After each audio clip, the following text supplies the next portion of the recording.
전국적으로 지역 소멸의 위기감이 높아지고 있습니다. 일단 일자리가 너무 없습니다. 본인의 전공을 살린 직장이 많이 없다 보니까 다들 바깥으로 나가게 되죠. 애가 안 보여요. 10년 이상 몰라가는 거 아닌가 싶다. 현실로 다가온 지방 소멸의 위기. 2018년 한국고용정보원에 따르면 전국 시군구 10곳 중 4곳은 저출산, 고령화로 인한 인구 감소로 소멸 위험에 처했다는 분석 결과가 나왔습니다. 또한 지난 5년간 지방광역시에서는 10만여 명 넘는 청년들이 수도권으로 빠져나갔는데요.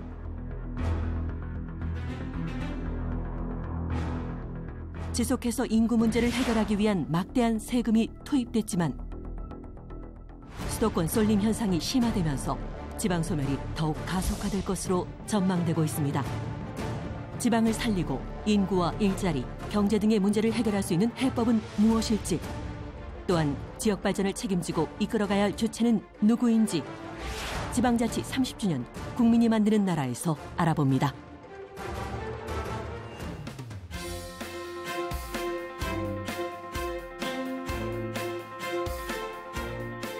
여러분 안녕하십니까? 지방자치 30주년 국민이 만드는 나라 진행을 맡은 아나운서 허유루입니다. 안녕하십니까? 안희성입니다.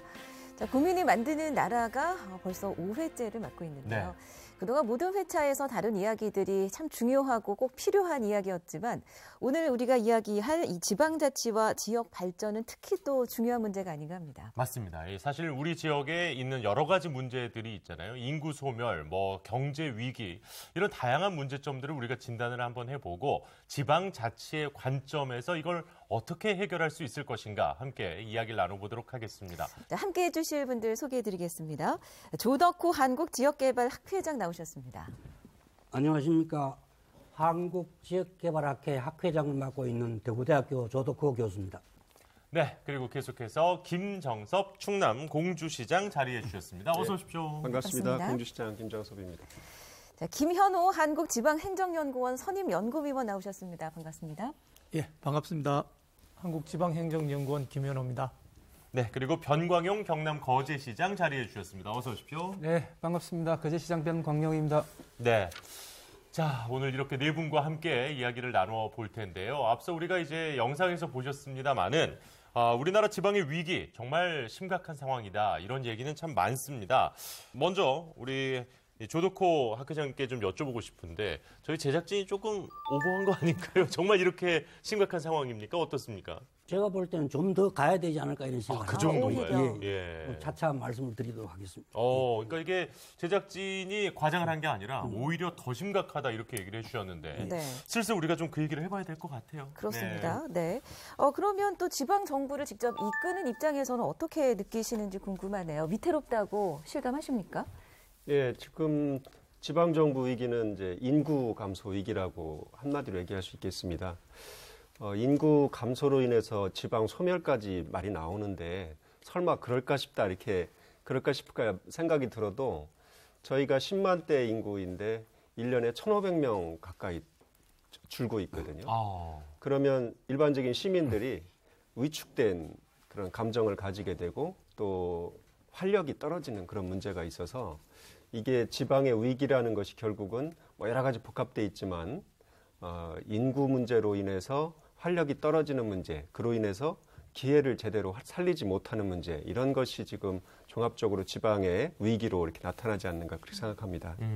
자, 그럼 이번에는 또 거제시장께도 한번 여쭤보겠습니다. 같은 의견이십니까? 지방이 지금 소멸 위기에 있다. 어떻게 느끼시는지요?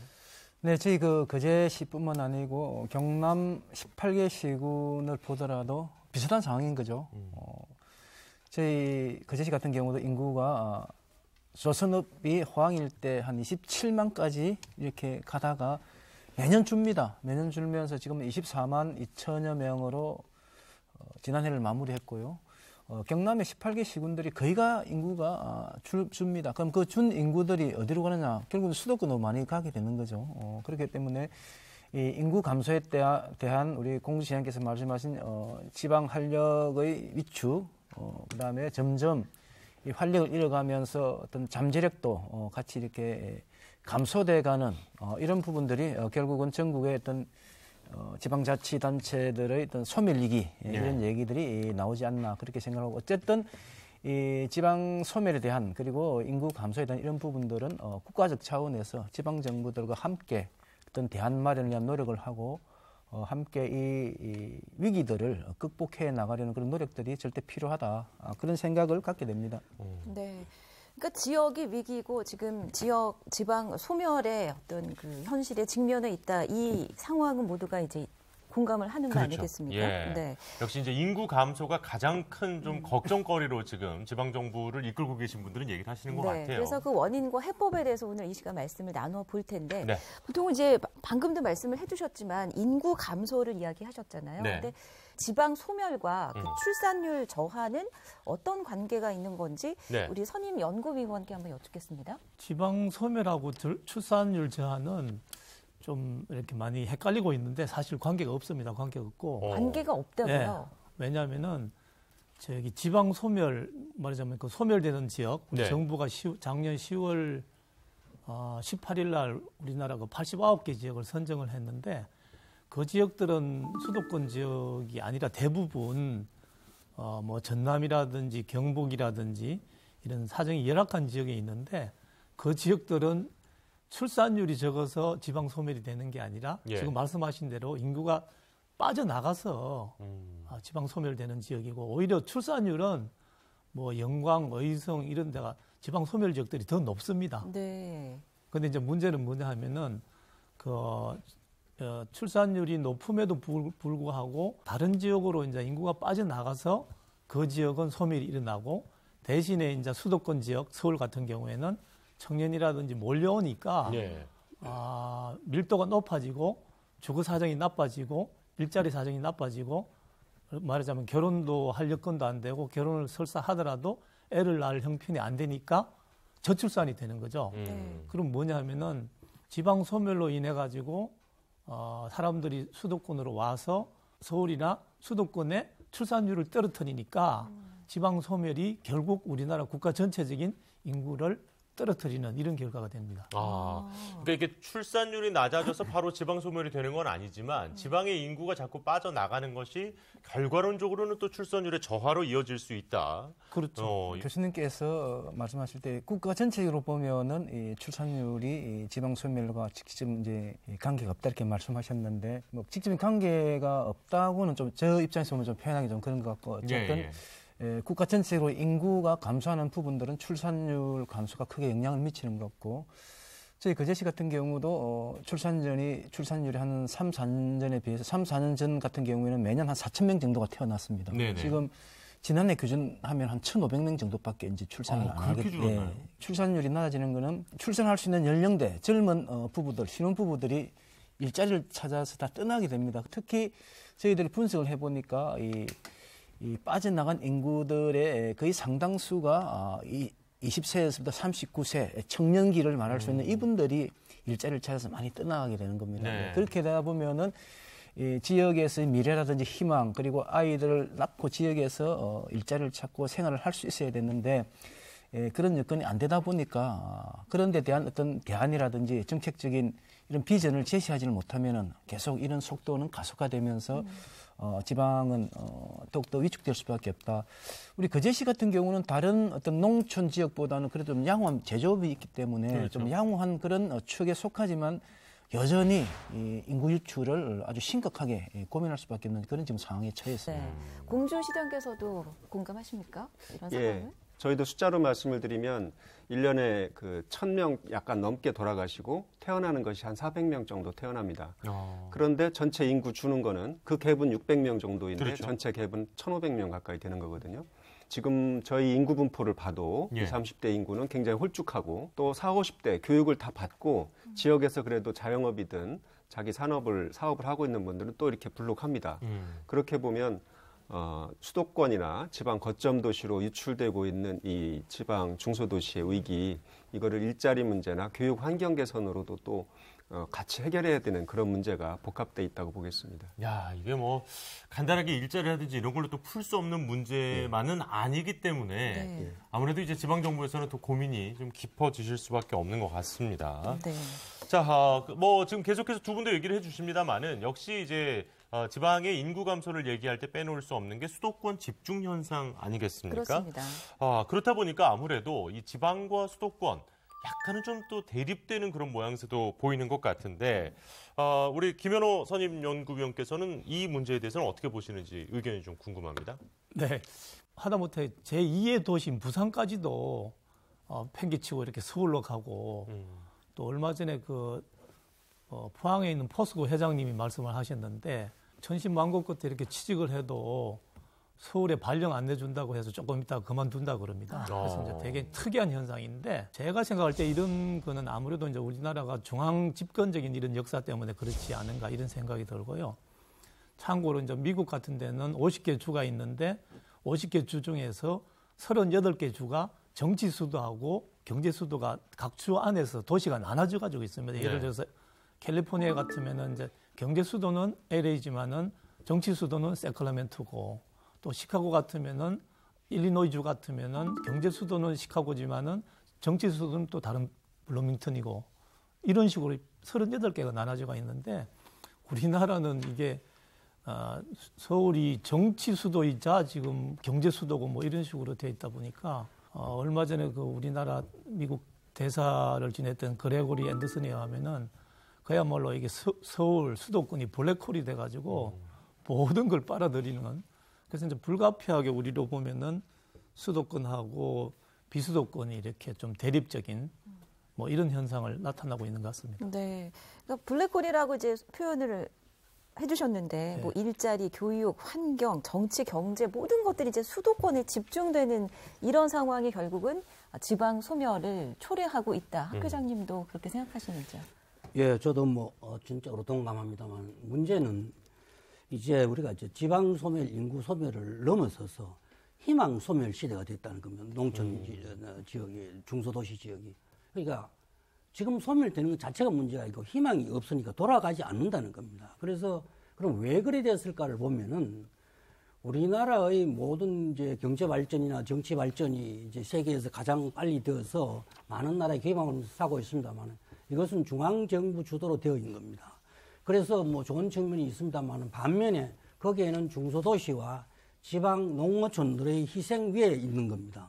그래서 제가 볼 때는 이란의 모든 구조가 그렇습니다. 아까 모든 분야가 정치, 경제, 사회, 문화 모든 분야가 수도권 중심으로 되어 있다시피 이번 가장 쉽게 이야기하면 우리나라 고속도로가 수도권으로 빨아들인 회오리형 깔때기 구조입니다. 이게 무슨 이야기가 하면은 고속도로가 통과하면 그 지역은 중소도시는 다 망합니다. 왜냐하면 접근이 원초적으로 불가능하거든요. 그냥 패스해버리니까. 그렇죠. 국도나 지방도가 건설되면 그 지역은 발전하는데 쫙 빨대처럼 해서 쫙 빨아떨어집니다. 그리고 이미 기울어진 운동장이라기보다 기울어진 시소다. 네. 그래서 시소가 평형이 되려면 한쪽이 더 많은 힘을 눌려줘야 되는데 이미 완전 지방과 서울 사이에는 완전히 시소가 기울어져서 동일한 힘으로는 아무리 가해도 결국 수도권으로 그것이 해외로 지금 빠져나가는 구조로 되어 있습니다. 그래서 왜 이게 이렇게 기울어졌느냐 그 책임이 누가 있느냐?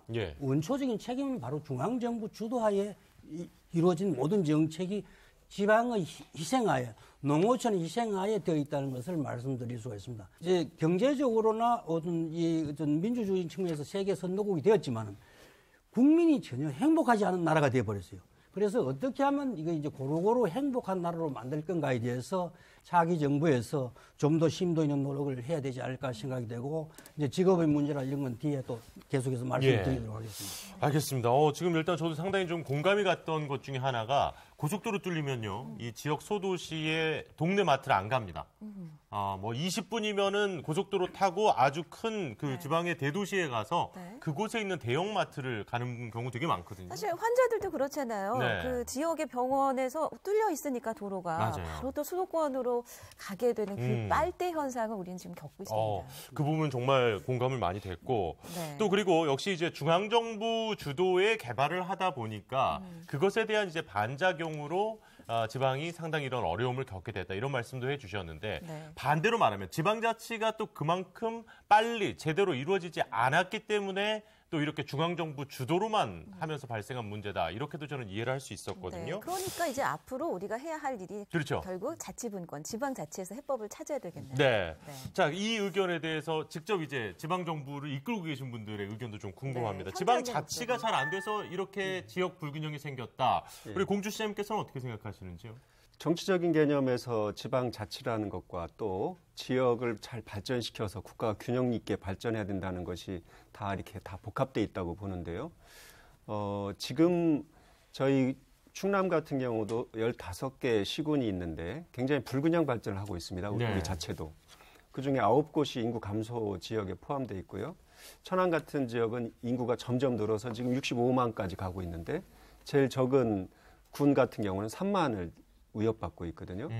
그러니까 이런 지방자치와 지역 발전을 통해서 균형 있게 발전시키려고 그러면 이 권한도 많이 줘야 될 것 같은데 그래서 보편적인 어떤 재정권이나 또 자치단체장의 이런 어떤 개발 권한 이런 것에 대한 배려가 좀 필요하고 또 특별하게 더 어려운 곳이 있지 않습니까? 네. 더 어려운 지역에는 더 자치 분권이나 또 균형 발전 차원의 대책이 더 특별하게 필요하다 이렇게 생각을 하는데 지금까지 보면 그 225개 지자체를 그냥 그 똑같은 울타리 안에서 공모제도를 통해서 경쟁을 시키거나 하는 경우도 많이 있고요. 개별 특성에 맞춘 그런 어떤 권한 부여라든지 이런 것이 부족했다 많이 그렇게 생각을 하고 있습니다. 새로운 대통령이 탄생하는데 더 강력한 자치분권 또 국가균형발전 정책이 있지 않고는 이런 얘기를 내년 1년 후에도 또 하고 있을 것이다. 저는 그런 생각이 좀 듭니다. 자, 그럼 계속해서 거제시의 입장도 좀 한번 들어보고 싶은데요. 시장님 보시기에도 그러니까 역시 지방자치의 권한이 좀 더 필요하다 이렇게 느끼십니까? 어떠십니까? 수도권 집중 부분이 나오는데 이런 부분들은 어떤 정부 차원에서 어떤 수도권 집중을 완화할 수 있는 보다 적극적인 어떤 정책들을 시행을 한과 동시에 그러면은 아까 말씀하신 것처럼 그러면 지방자치단체는 정부에서 하는 것들을 가만히 지켜만 보고 그 과실만 따먹으려고 기다리고만 있어야 되느냐 이런 부분도 아니거든요. 그래서 그러면 지방정부에서는 나름대로 지역 특성을 잘 살려서 적극적으로 이 지역 발전을 도모할 수 있는 이런 다양한 아이디어라든지 아이템이라든지 이런 노력들을 같이 동시에 병행을 했을 때만이 이런 부분들이 일정 정도 해결이 될 수가 있다. 이게 지방정부 너가 잘못해서 이렇게 된 것 아니냐. 그러니까 너 자체 역량으로 위기를 극복해라. 너 자체 역량으로 어떤 위기에 대한 대응을 해라. 이렇게만 맡겨놔서는 바람직한 해법이 나오기가 좀 어렵다. 그래서 수도권 집중을 완화시킬 수 있는 정부의 강한 정책과 함께 각 지방 정부들의 나름대로 경쟁력을 가질 수 있는 이런 지원이라든지 이런 부분들이 동시에 좀 이루어져야 결국 그건 지방자치분권의 강화 행태로 나타나겠죠. 그렇죠. 어떤 지방 재정이라든지 아니면은 뭐 권한이라든지 이런 부분들의 이 강화된 행태로 나타나면서 이런 부분들이 같이 좀 상승작용을 할 수 있을 때에 지금 얘기되고 있는 지방의 소멸 부분 이런 부분들도 좀 바람직한 방향으로 해법이 찾아지실지 않을까 그렇게 생각합니다. 네. 결국은 자치분권에서 해법을 찾아주셨네요. 그렇죠. 네. 예. 공주시장님께서도 같은 의견이신가요? 자치분권에서 해법을 찾을 수 있을까요? 이제 주민들의 영향도 굉장히 커졌습니다. 네. 또 지방 공무원들도 기획력이라든지 여러 가지 역량이 커졌는데 조금 더 더 많이 배려를 했으면 좋겠다 싶은 것이 역시 재정 문제입니다. 국세와 지방세 비율을 2대8 정도에서 더 많이 진전시키는 지방세로 전환시켜주는 이런 것이 더 있었으면 역량이 커가는 만큼 자기 자립적인 기획도 하고 여러 가지 지역을 발전시킬 정책을 좀 피할 수 있었지 않을까 생각을 하고요. 앞으로 그 재정분권 시책을 그런 방향으로 조금 강화시켜서 잡아야 되지 않는가 그 문제를 말씀드리고 싶습니다. 역시 이제 이 지방세와 국세에 대한 이야기를 또 해주셨는데 지금 현 정권에 들어와서 이제 지방세 비율이 많이 올라가긴 했습니다만 아직까지도 상당히 조금 현장에 계신 분들의 입장에서는 아쉬울 수밖에 없는 것도 이해가 갑니다. 또 당초 정부가 목표했던 그 비율보다도 지금 못 미치고 있잖아요. 그렇죠. 네. 근데 이제 이 지점에서 조덕호 학계장님께 좀 여쭤보고 싶은데 지금 국세지방세 또 얘기를 하십니다만은 사실 이게 지방자치단체 간에도 너무 격차가 맞습니다. 크잖아요. 그러니까 그런 부분들도 좀 어려움이 있을 것 같아요.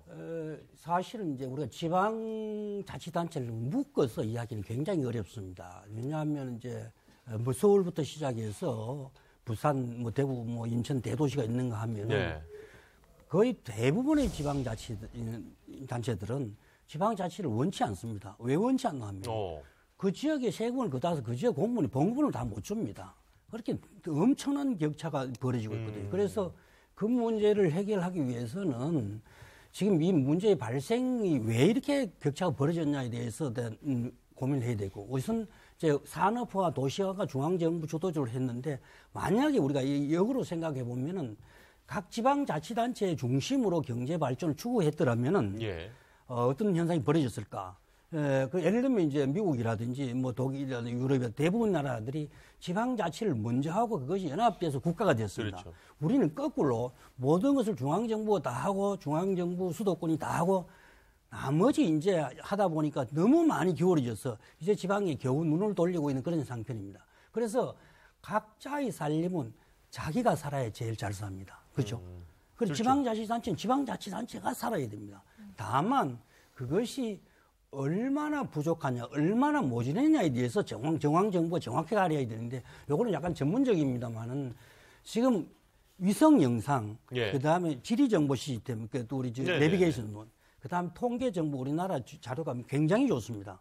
근데 그 세 개의 자료가 붙어 있지 않아서 어느 지역에 정확하게 얼마나 부족하니 얼마나 틀린지 잘 모릅니다. 말로만 뭐 어떻고 이야기하는데 실제로 어느 지역에 얼마만큼 자료 부족하고 얼마나 격차가 나고 얼마나 문제가 생기는 것을 그 데이터를 연결하면 소위 말해 위지통, 위성 영상 지리정보 통계 시스템을 위지통 빅데이터로 해서 분석을 하면 실시간에 어느 지역에 얼마만큼 정확하게 데이터가 다 나옵니다.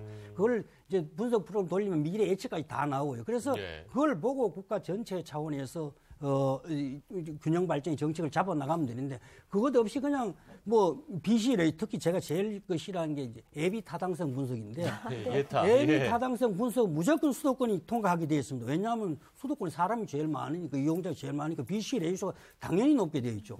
그래서 제가 드리고 싶은 말씀은 이와 같은 것들 발상을 전환시켜 가지고 국가를 소위 말해 시소를 바로잡으려는 이사를 가지고 해야 되는데 그것 없이 그냥 조금씩 해보려는 것은 결국은 수도권의 집중을 가속화시킨 거. 여전히 끊임없이 신도시 개발하고 아파트 짓고 그래서 도로 놓으니까 또 환경 문제 생기고 계속해서 그가 앞으로 전진을 하고 있는데 폭주기관차가 되어버렸습니다. 그래서 폭주기관차를 멈추지 않는 한 우리가 코로나19 시대 더구나 탄소 중립 시대에 우리가 후발주자로서 패스트 팔로 추종자로서는 성공했을지 몰라도 우리가 이제 선도국으로 가기 위해서는 한국의 발상을 한국다운 발상을 새로 하지 않으면 안 되지 않을까 하는 생각을 해봅니다. 네, 선임 연구위원께서는 또 해법을 어떻게 찾으시겠습니까?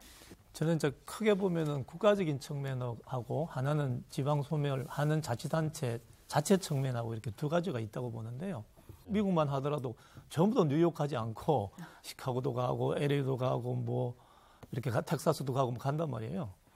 이제 우리나라 같은 경우는 보면 뭐 제2의 도시인 부산에서도 다 서울로 가자고 이러고 있는 판국이라서 그렇고 그게 이제 왜 중요하냐면은 얼마 전에 또 모 교수님이 서울대학교 뭐 10개 만들기 뭐 이런 거 말씀하셨다시피 이 대학 문제도 교육 문제도 심각한 것 같아요. 미국 말할 것도 없고 독일, 프랑스 말할 것도 없는데 우리나라는 전부 다 서울에서 해가지고 서울의 대학 쫙 하고 줄 세우기. 네, 그다음에 서울의 꼴찌 대학이 지방에 있는 1등 대학보다도 더 좋고 뭐 이런 거는 좀 잘못돼가 있는데 왜냐하면 이게 그 지방 소멸을 하기 위한 게 어느 단편적인 처방으로 되는 게 아니라 이제 복합적이어야 된다는 거죠. 그래서 이제 예를 들어서 수도권에 대극할 수 있는 거점을 한 2개를 만든다 그러면 거기에 일자리 그야말로 좋은 대학, 좋은 고등학교 뭐 이렇게 다 들어가 있으면서 거기서 이제 자립할 수 있고 스스로 이제 성장 동력이 될 수 있게 하는 거죠.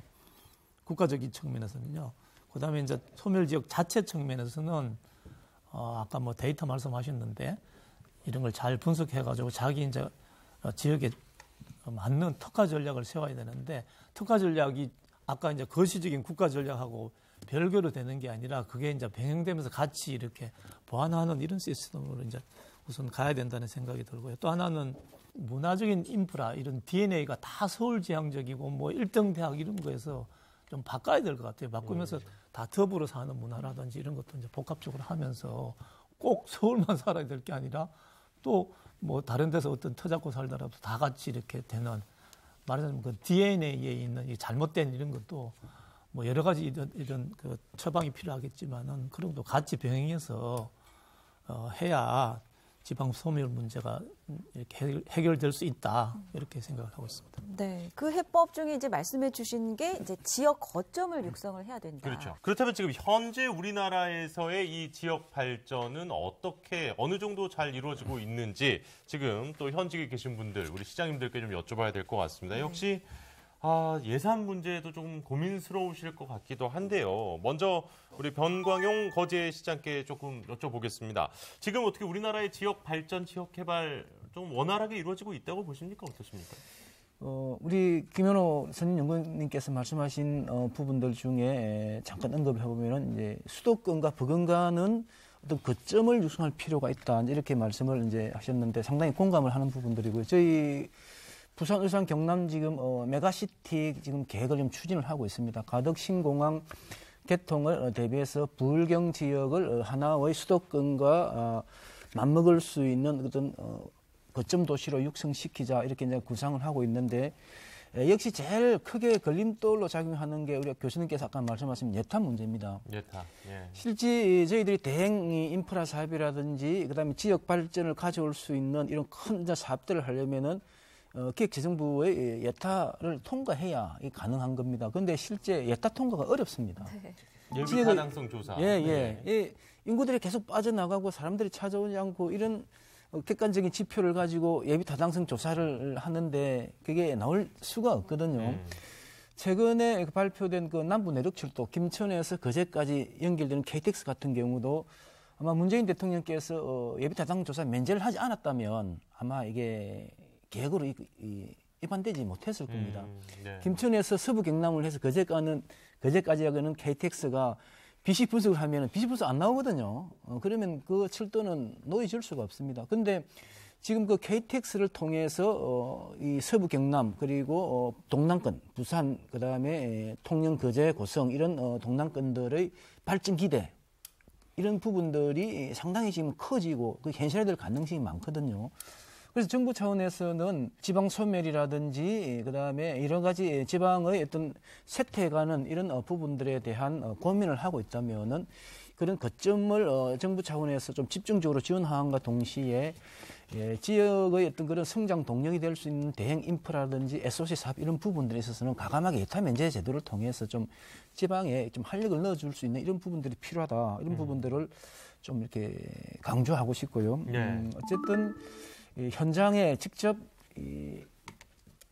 행정을 해보면은 이 지방의 한계가 우리가 말로서 이렇게 설명하기보다는 더 큰 한계들이 많다.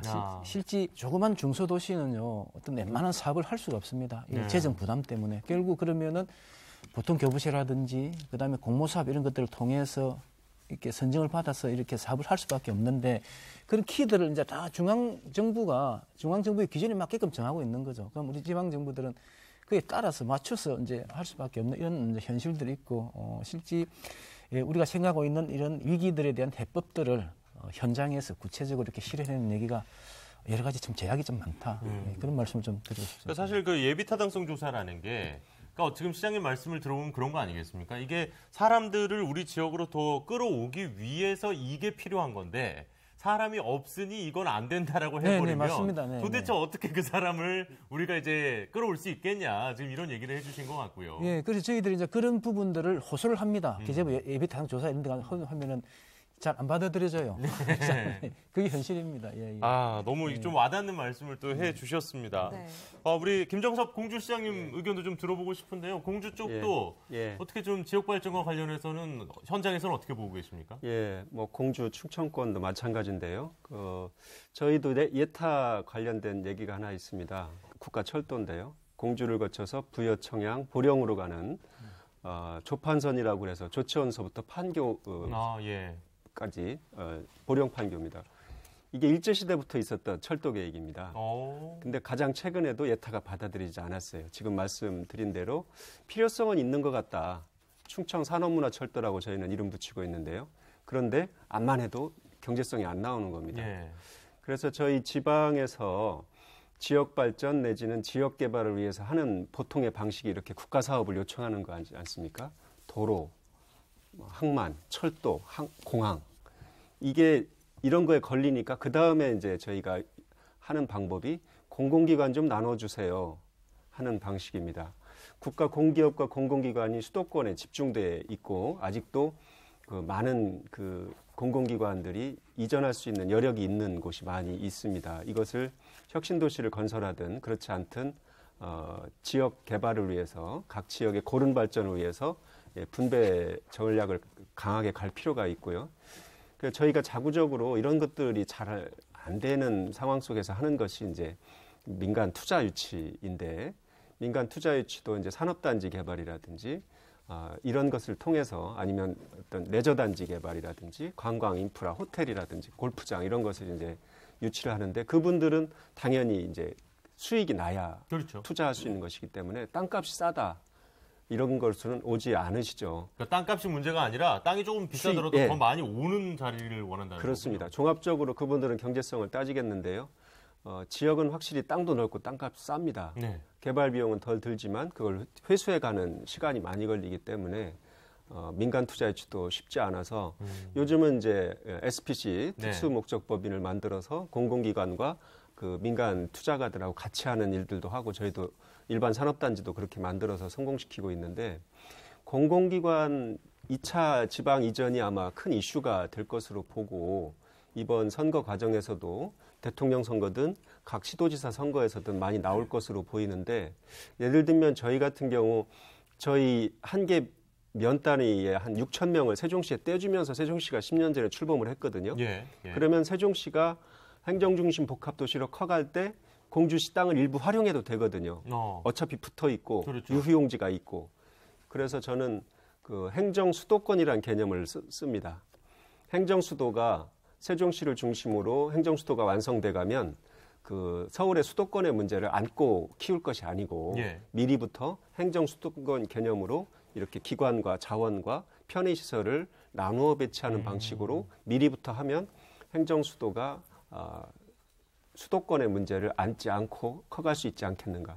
이건 저희 나름의 이제 지역개발 전략인 거죠. 그래서 공주시도 행정 수도권 개념에 넣어서 이렇게 균형 있는 배치에 좀 그림에 넣어달라. 이런 식으로 자구적인 노력을 하고 있다는 말씀을 드리겠습니다. 그러니까 일단은 부울경 메가시티 사업과 관련해서 지금 거제시장께서 얘기해 주셨고 또 공주시장님께서는 여기 행정수도가 워낙 이제 세종을 중심으로 성장을 하고 있기 때문에 근데 이 역시도 어떻게 보면 이제 결국 문제는 이걸 이렇게 할 수 있는 힘 그리고 그 사업 같은 걸 추진할 수 있는 돈 쉽게 말해서 권한과 예산 이 두 개의 문제 아니겠습니까? 그러니까 그 부분에 관련해서 우리 현장에 계신 분들의 이야기 조금만 더 들어보고 또 학자들의 관점에서 보는 이 부분에 대한 이야기도 좀 해보죠.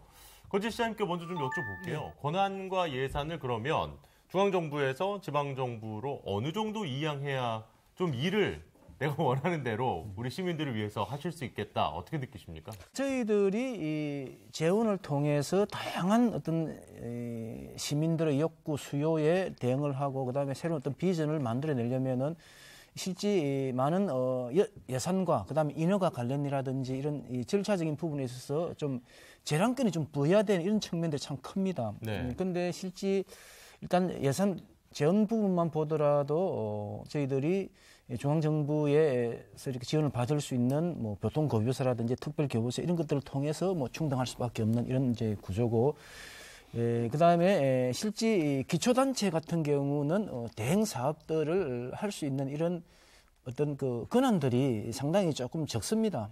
광역으로 또 많이 이양되어 있는 부분들이 있고 또 정부가 또 많이 지고 있는 이런 부분들. 그래서 차제에 자치분권을 좀 강화하고 지방정부의 경쟁력을 키우기 위한 이런 측면에서라면은 좀 더 권한과 그리고 권한을 준과 동시에 책임을 강화시키면 된다고 봅니다. 그래서 권한을 크게 주면서 또 그에 다른 책임도 이렇게 강화시키는 측면에서 어떤 지방정부의 권한들을 좀 크게 이양시켜주는 이런 과감한 결단들이 좀 정부 차원에서 이제 필요하다 이렇게 봐지고요. 그다음에 예산 부분 같은 경우도 제가 이제 신뢰를 이제 좀 말씀을 드리면은 네네.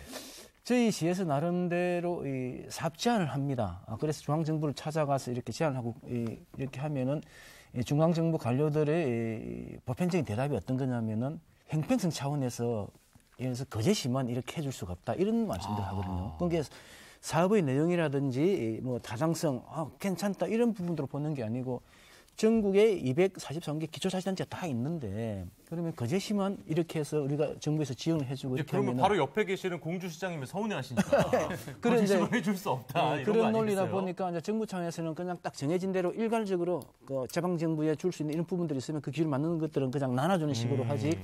특정 지방 정부에서 우리가 이 사업을 내서 성공시키겠다. 그래서 지역을 발전시키겠다 해서 좋은 아이디어들을 이렇게 제안을 하면은 그게 받아들여지기가 상당히 힘들고 거기에 예산을 지원해주기가 상당히 좀 힘든 이런 구조가 되어 있습니다. 네. 그래서 앞으로 이런 구조도 이렇게 좀 이 지방과 정부, 중앙 정부와 지방 정부의 관계에 있어서 조금 유연하게 이렇게 대처를 할 수 있는 이런 부분들도 좀 법적 제도적으로 좀 보완될 필요가 있다.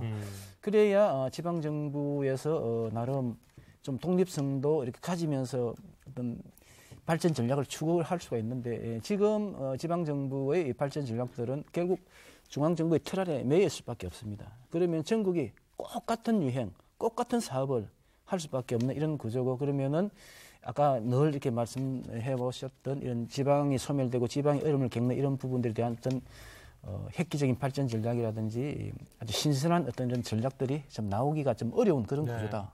저희들은 그렇게 보고 있습니다. 예. 항상 이게 지방 정부에서 해주시는 말씀을 들어보면 권한과 예산이 맞아요. 이양돼야 한다. 네. 좀 더 분산돼야 된다. 이런 말씀을 늘 강조를 해주시는데요. 그렇죠. 우리 지역의 좀 발전을 위해서 사업에 대한 고민을 해야 되는데 이것보다도 차라리 중앙정부에 가서 어떻게 하면 그 예산을 타올까의 노력을 들인다는 게 너무나도 현실적이면서도 한편으로는 조금 안타까운 마음도 분명히 들었습니다. 그러니까 그 역량과 에너지가 어떻게 보면 낭비되고 있는 거죠. 맞아요. 네. 예. 자, 이제 우리 또 현장에 계신 분들의 이야기를 쭉 들어봤으니까 이분들의 얘기에 대한 또 이 학자적인 관점에서 우리 학회장님과 우리 김현우 선임연구원 두 분의 이야기를 조금 청해봤으면 해요. 네. 자, 우리가 이제 지방과 중앙을 대립적으로보다도 역할 분담적으로 좀 하는 게 좋겠다. 그럼 어떻게 역할을 분담할 것이냐에 대해서 대안을 중심으로 말씀드리겠습니다. 디지털 재전환 시대가 오면서 수도권과 서울은 이제 국제도시로 가라는 겁니다. 역할을. 국제적인 역할을 가고, 국제도시로 가고, 그 다음에 이제 아까 뭐 메가시트 나왔습니다만은 저희 이제 이건 뭐 제 이야기가 우리 학회에서 늘 하는 이야기인데 333 남북권 균형 발전 정책을 펴야 된다. 이게 무슨 말인가 하면은 그러니까 지역 세 군데 부울경, 그 다음 전라남북도, 그 다음에 경상남북도 세 개의 지역에 부울경은 물류도시로 묶어서 사는 발전을 만들고, 그 다음에 전라남북도와 충청남도 이제 새만금을 포함해서는 그린 뉴딜 쪽으로 해서 국가 틀을 짜고, 그 다음에 대구 경북을 중심으로 해서 강원 남부로 해서 디지털 뉴딜 짜고, 남는 거는 강원도와 제주도가 남는데 그것은 이제 국민의 휴양 도시로 해서 크게 짜서 세종시를 시소의 중심축으로 해서 하나는 국제 도시로 하는 날개, 한자는 국내 균형 발전하는 날개를 해서 균형을 잡는 그런 정책을 펴 나가야 되고요.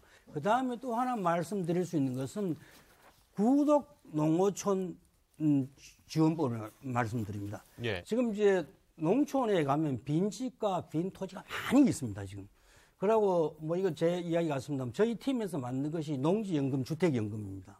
그래서 도시에는 주택연금, 중소도시, 그다음 농촌에는 농지연금에 가입을 하고 하면은 일정한 지원을 해줍니다. 그래서 그 농지를 이제 노인들이 농사를 제대로 못 짓고 폐농지도 많이 그걸 모아서 도시의 젊은들이 농촌에 가면은 농지도 지원해주고 물론 소득도 보장해, 기본소득 등등의 보장을 소득도 보장해주고. 그 다음에 주택은 빈주택에서 구독주택에서 해서 그걸 농촌에 가면은 농지, 그 다음에 직업, 토지를 해주고, 그 다음에 농촌에 가서 대학을 다니면은 온라인으로 다닐 수 있으니까, 투잡, 투하우징 팔리시. 그러니까 도시 농촌을 자꾸 갈라치지 말고 그래서 전국도 이제 와이파이 시대가 열릴 텐데 네네. 그러면은 이제 도시에 직장도 다니면서 또 농촌에 농사 짓고. 자, 여기서 제가 예, 학교장님 말씀을 쭉 듣다 보니까 이게 너무 공감이 갑니다만 결국 이게 상당히 돈이 많이 들어갈 것 같거든요. 그러니까 연금도 그렇고 지원책도. 근데 이거에 대한 질문을 하나 드리고 싶어가지고요. 그 지역이 불균형하게 발전하는 것도 어떤 분들은 일정 부분은 지역 책임도 있는 거 아니냐. 물론이죠. 그런데 왜 이렇게 수많은 국가 예산을 지원을 해서 지역 발전에 우리가 열심히 낸 세금을 지원해야 되느냐 이런 분들의 의견에는 뭐라고 좀 얘기를 해주시겠어요? 농지연금이나 주택연금은요. 돈이 추가로 드는 게 아닙니다. 묶여있는 자산을 풀어서 쓰는 겁니다. 네네. 어차피 이제 조금 쉽게 하면 농지나 주택을 매달 조금씩 파는 겁니다. 정부에서 이제 보증을 써줘. 그래서 이제 나이가 죽으면 돌아가실 때면 이제 끝나면 끝나는 거고요. 예. 그다음에 만약에 남으면은 자손들한테 이제 상속이 되는 건데 그래서 고정되어 있는 자산을 유동화시켜서 활용하자는 거예요. 그래서 그것을 노인들한테 주고 그다음에 어차피 기본소득이나 기본주택을 이제 기본소득을 특히 이제 지금 하고 있잖아요. 지금 벌써 그런 중인데 그것을 그냥 지급할 게 아니고 그러니까 창업을 하거나 취업을 할 경우에는 좀 더 주는 겁니다. 그럼 어떤 현상이 벌어지면은 대학에서 예를 들면 이제 창업을 하거나 취업을 하면 할 공간이 없잖아요. 그래서 지역에 있는 공장이나 공단들이 그 공간을 제공해주고 거기 가서 실습실처럼 활용을 하고 바로 그 지역에 취업을 하고 그럴 경우에는 기존에 있는 소득 받는 봉급에다가 좀 더 추가로 지원을 해주는 겁니다. 포르투갈에 가시면 혹시 아시는지 모르겠습니다만 파두라 아주 국가적으로 유명한 그런 곳이 있습니다. 네. 그러면 쉽게 하면 우리나라를 보시면 어떻게 되냐면은 그 국악과 졸업생들이 뭐 예를 들면 대구면 대구, 서울이면 서울에서 나와서 그 공연장에서 공연하고 식당도 운영을 하면서 경험도 쌓고 창업도 하고 이렇게 되는 겁니다. 네네네. 그래서 거기에 따라서 할 때는 일정의 지원을 해주고 하는 겁니다. 그래서 이제는 학교, 공장 이런 걸 자꾸 나누지 말고 학교의 실습실이 꼭 공장이 되고 그다음에 예를 들면 농가대학이면 농장이 곧 실습이 되고 그런 식으로 해서 이제 시장 경제, 공유 경제를 넣으면서 우리가 이제 구독 경제로 가고 있는데 구독 농어촌 지원법을 하면은 특유의 예산을 많이 들지 않고도 충분히 해결할 수 있다고 봅니다. 그래서 이제 그게 이제 소위 모기지하고 영모기 주택연금을 합치면 평생주택이라 그래가지고 평생 동안 소유권이 보장되면서 편안하게 살 수 있는 평생주택 프로그램이 또 제공할 수가 있을 겁니다. 네. 알겠습니다. 근데 이렇게 예산 얘기를 말씀을 해 주셨는데요. 현재 우리나라에는 국가균형발전 특별회계 제도라는 게 있지 않습니까?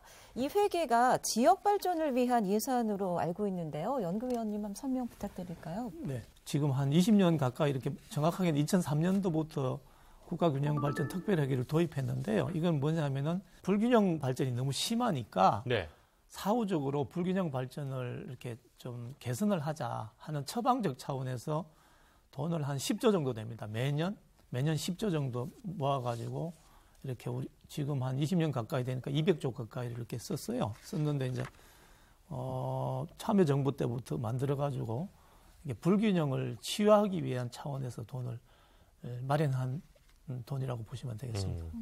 그러면 이 국가균형발전 특별회계 이거는 지금 우리 연구위원께서 보시기에 좀 제대로 기능을 하고 있다고 보십니까?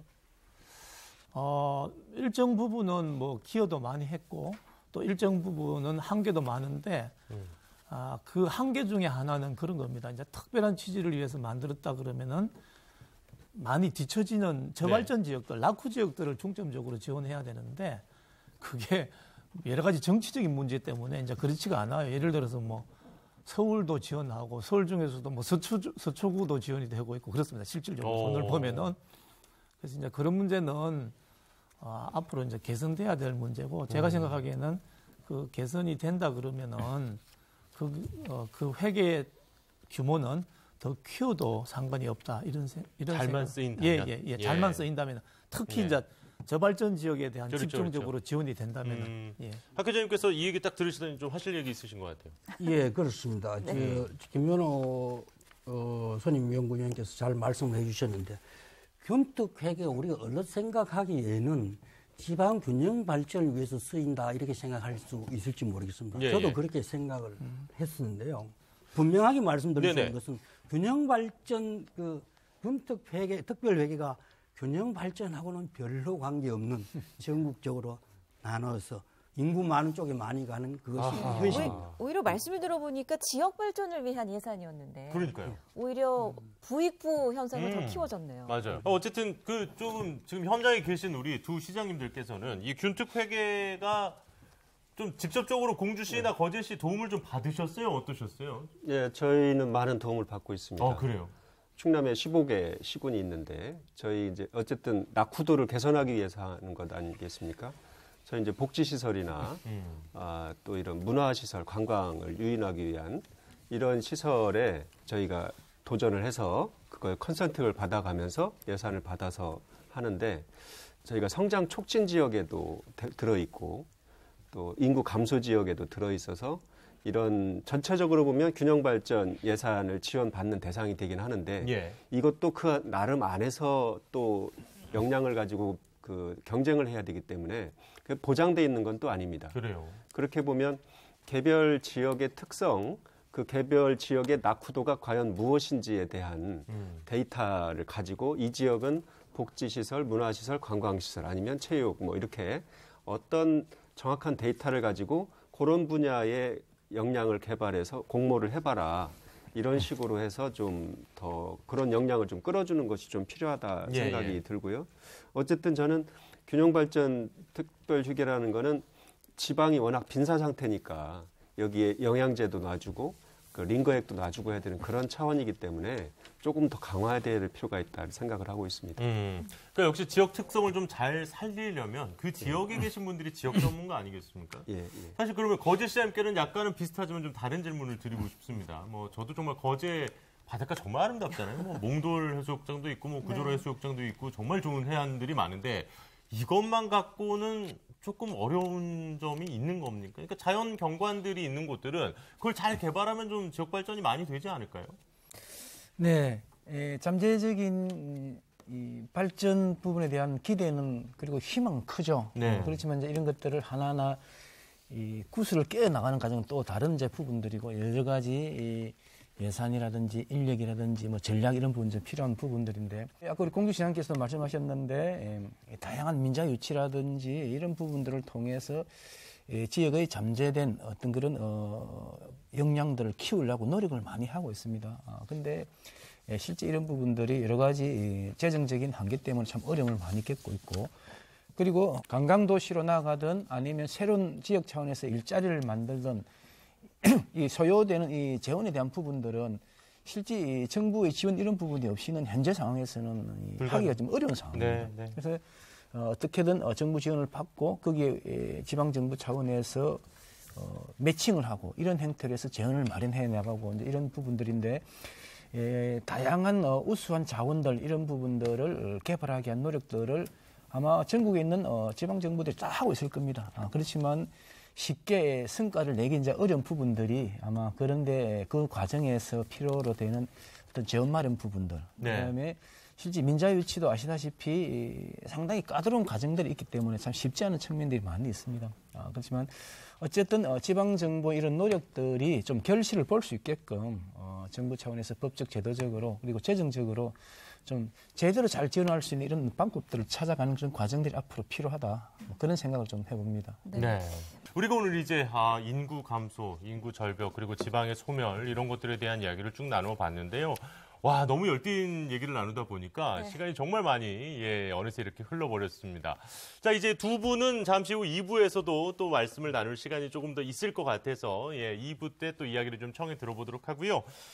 오늘 또 이렇게 지방정부 가장 최일선에서 우리 함께 하시는 모든 국민들을 위해서 노력해 주시는 두 분 지방정부 수장이 나와주셨는데 계속해서 우리 공주시와 거제시에서도 좋은 시정 펼쳐주시기를 저희도 응원하면서 지켜보겠습니다. 시간 내주셔서 고맙습니다. 고맙습니다. 네, 자 저희는 1부 여기서 이제 마무리를 하고요. 잠시 후 2부에서 계속해서 우리 자치분권 그리고 지방정부와 관한 이야기 나눠보도록 하겠습니다. 2부에서는 지방자치로 잘 살 수 있나요? 라는 주제로 찾아뵙겠습니다. 네, 잠시 후에 다시 인사드리죠. 고맙습니다.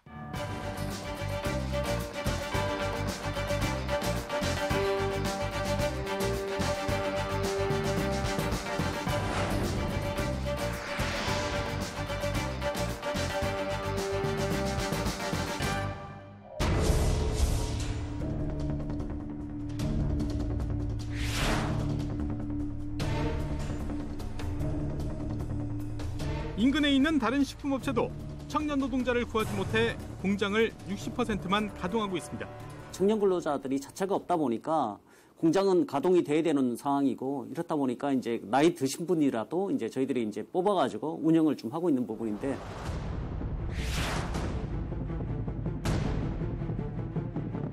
우리는 전기세도 뭐 올게 내년 못 내니 이러는데 완전히 여기가 지금 길 정도가 가면은 무서울 정도. 지역의 상권은 물론 거리의 젊은이들을 참 이거 볼 수 없다 하는 것이 안타깝고.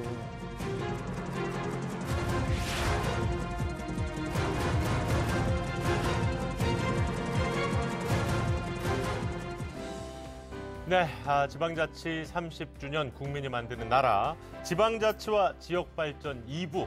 지방자치라면 우리 잘 살 수 있나요? 이제 다시 한번 이야기를 시작해 보도록 하겠습니다. 네, 지역발전에 대해 또 깊이 있는 이야기 나눠 주실 분들 모시겠습니다. 1부에 이어서 2부에도 함께하고 계십니다. 조덕호 한국지역개발학회장, 김현호 한국지방행정연구원의 선임 연구위원이십니다. 네, 어서 오십시오. 네, 반갑습니다. 자, 그리고 이강덕 경북 포항시장님께서 자리해 주셨습니다. 어서 오십시오. 네, 반갑습니다. 네, 그리고 이재현 인천 서구청장 함께 하겠습니다. 어서 오십시오. 네, 반갑습니다. 네. 자, 이제 이분들과 함께 또 계속해서 지방자치, 그리고 지방자치와 우리 지역 경제에 대한 이야기들 나눠보도록 하겠습니다. 지방자치에 대해서 좀 부정적인 생각을 가지신 분들은 이런 말씀을 종종 하실 때가 있어요. 지방자치가 밥 먹여주는 거냐? 지방자치 하면 우리 잘 살 수 있는 거냐? 뭐 이렇게 이 의문을 가지신 분들도 좀 있는 것 같은데, 어떻게 보면 이제 우리 얘기의 가장 결론적인 그런 부분이 될 수도 있을 것 같습니다만, 먼저 우리 조덕호 학회장님, 2부 시작하는 이야기로 지방자치 하면 지역경제 활성화, 이거 가능한가요? 예, 됩니다. 오, 시원하게 답해 주셨어요. 무슨 말씀이고 하면은 우리나라는 뭐든지 1등 하는 걸 굉장히 좋아합니다. 네네. 그래서 중앙정부 중심으로 해서 경제 발전도 이루고 민주주의도 이루었습니다. 그거는 빛입니다. 반면에 그림자 또한 1등입니다. 세계 자살률 1위, 불평등률 1위, 그다음에 그 불균형 1위 등등 여러 가지 이 불명예스러운 1위를 가지고 있습니다. 네. 오늘은 이제 이 토론을 통해서 이 불명예스러운 1위를 어떻게 명예스러운 1위로 바꿀 거냐의 문제인데, 하나만 말씀드리면은 왜 지방자치를 해야 되냐? 내 살림은 내가 사는 게 가장 잘 살 수 있습니다. 그렇죠. 그 지역 사람들이 사는 게 가장 잘 살 수 있습니다. 그런 문제를 가지고 만약에 오늘 이제 소위 그림자 1위를 빛의 1위로 만들어서 세계 선도국으로 갈 수 있으면 좋은 기회가 되지 않을까 이런 생각을 하면서 간단히 말씀을 마치겠습니다. 네. 그 말씀을 듣고 보면 이제는 뭐 지방자치를 왜 해야 하는가 이런 질문 자체는 의문이 될 수밖에 없겠습니다. 그래요. 제가 좀 바보 같은 질문으로 시작을 하긴 했는데 네. 사실 그렇게 말씀해 주신 것처럼 내 지역 살림은 당연히 내 지역이 제일 잘 알고 잘 할 수 있는 것 아니냐, 뭐 이런 이야기를 또 해주셨습니다. 근데 그럼에도 불구하고 우리가 앞서서 본 영상에서는 지금 지역 경제가 상당히 심각한 상황 아니겠습니까? 네. 자, 그래서 오늘 이제 현장의 두 분의 목소리를 잘 들어봐야 될 텐데, 네. 그런데 포항과 인천 서구청장 모셨거든요. 그러니까 그 왠지 이렇게 두 분 오신 데는 네. 저희가 흔히 생각하기에는 그래도 조금 여유 있는 그렇습니다. 곳들 아닌가. 네, 인천 서구는 일단 수도권이시고 네. 또 포항에는 우리가 그 잘 아는 모두가 아는. 그렇죠. 굴지에 또 이 제철 기업이 있는 곳 아니겠습니까? 네. 먼저 서구청장님 어떻게 느끼시나요? 네네. 아마 인천 서구가 수도권에 소재하기 때문에 수도권이기 때문에 말씀하셨다시피 괜찮은 곳 아니냐 이렇게 얘기를 할 수 있는데, 수도권 내에서도 이 불균형, 그 다음에 서울의 그 극일주의라고 좀 이렇게 얘기를 하죠. 그러한 곳이 바로 우리 대표적인 게 우리 인천 서구입니다. 인천 서구 하면은 다 기억하지 못하실 겁니다. 하지만 수도권에 있는 쓰레기가 어디로 가나 하면은 그래도 좀 기억하실 분이 있어요.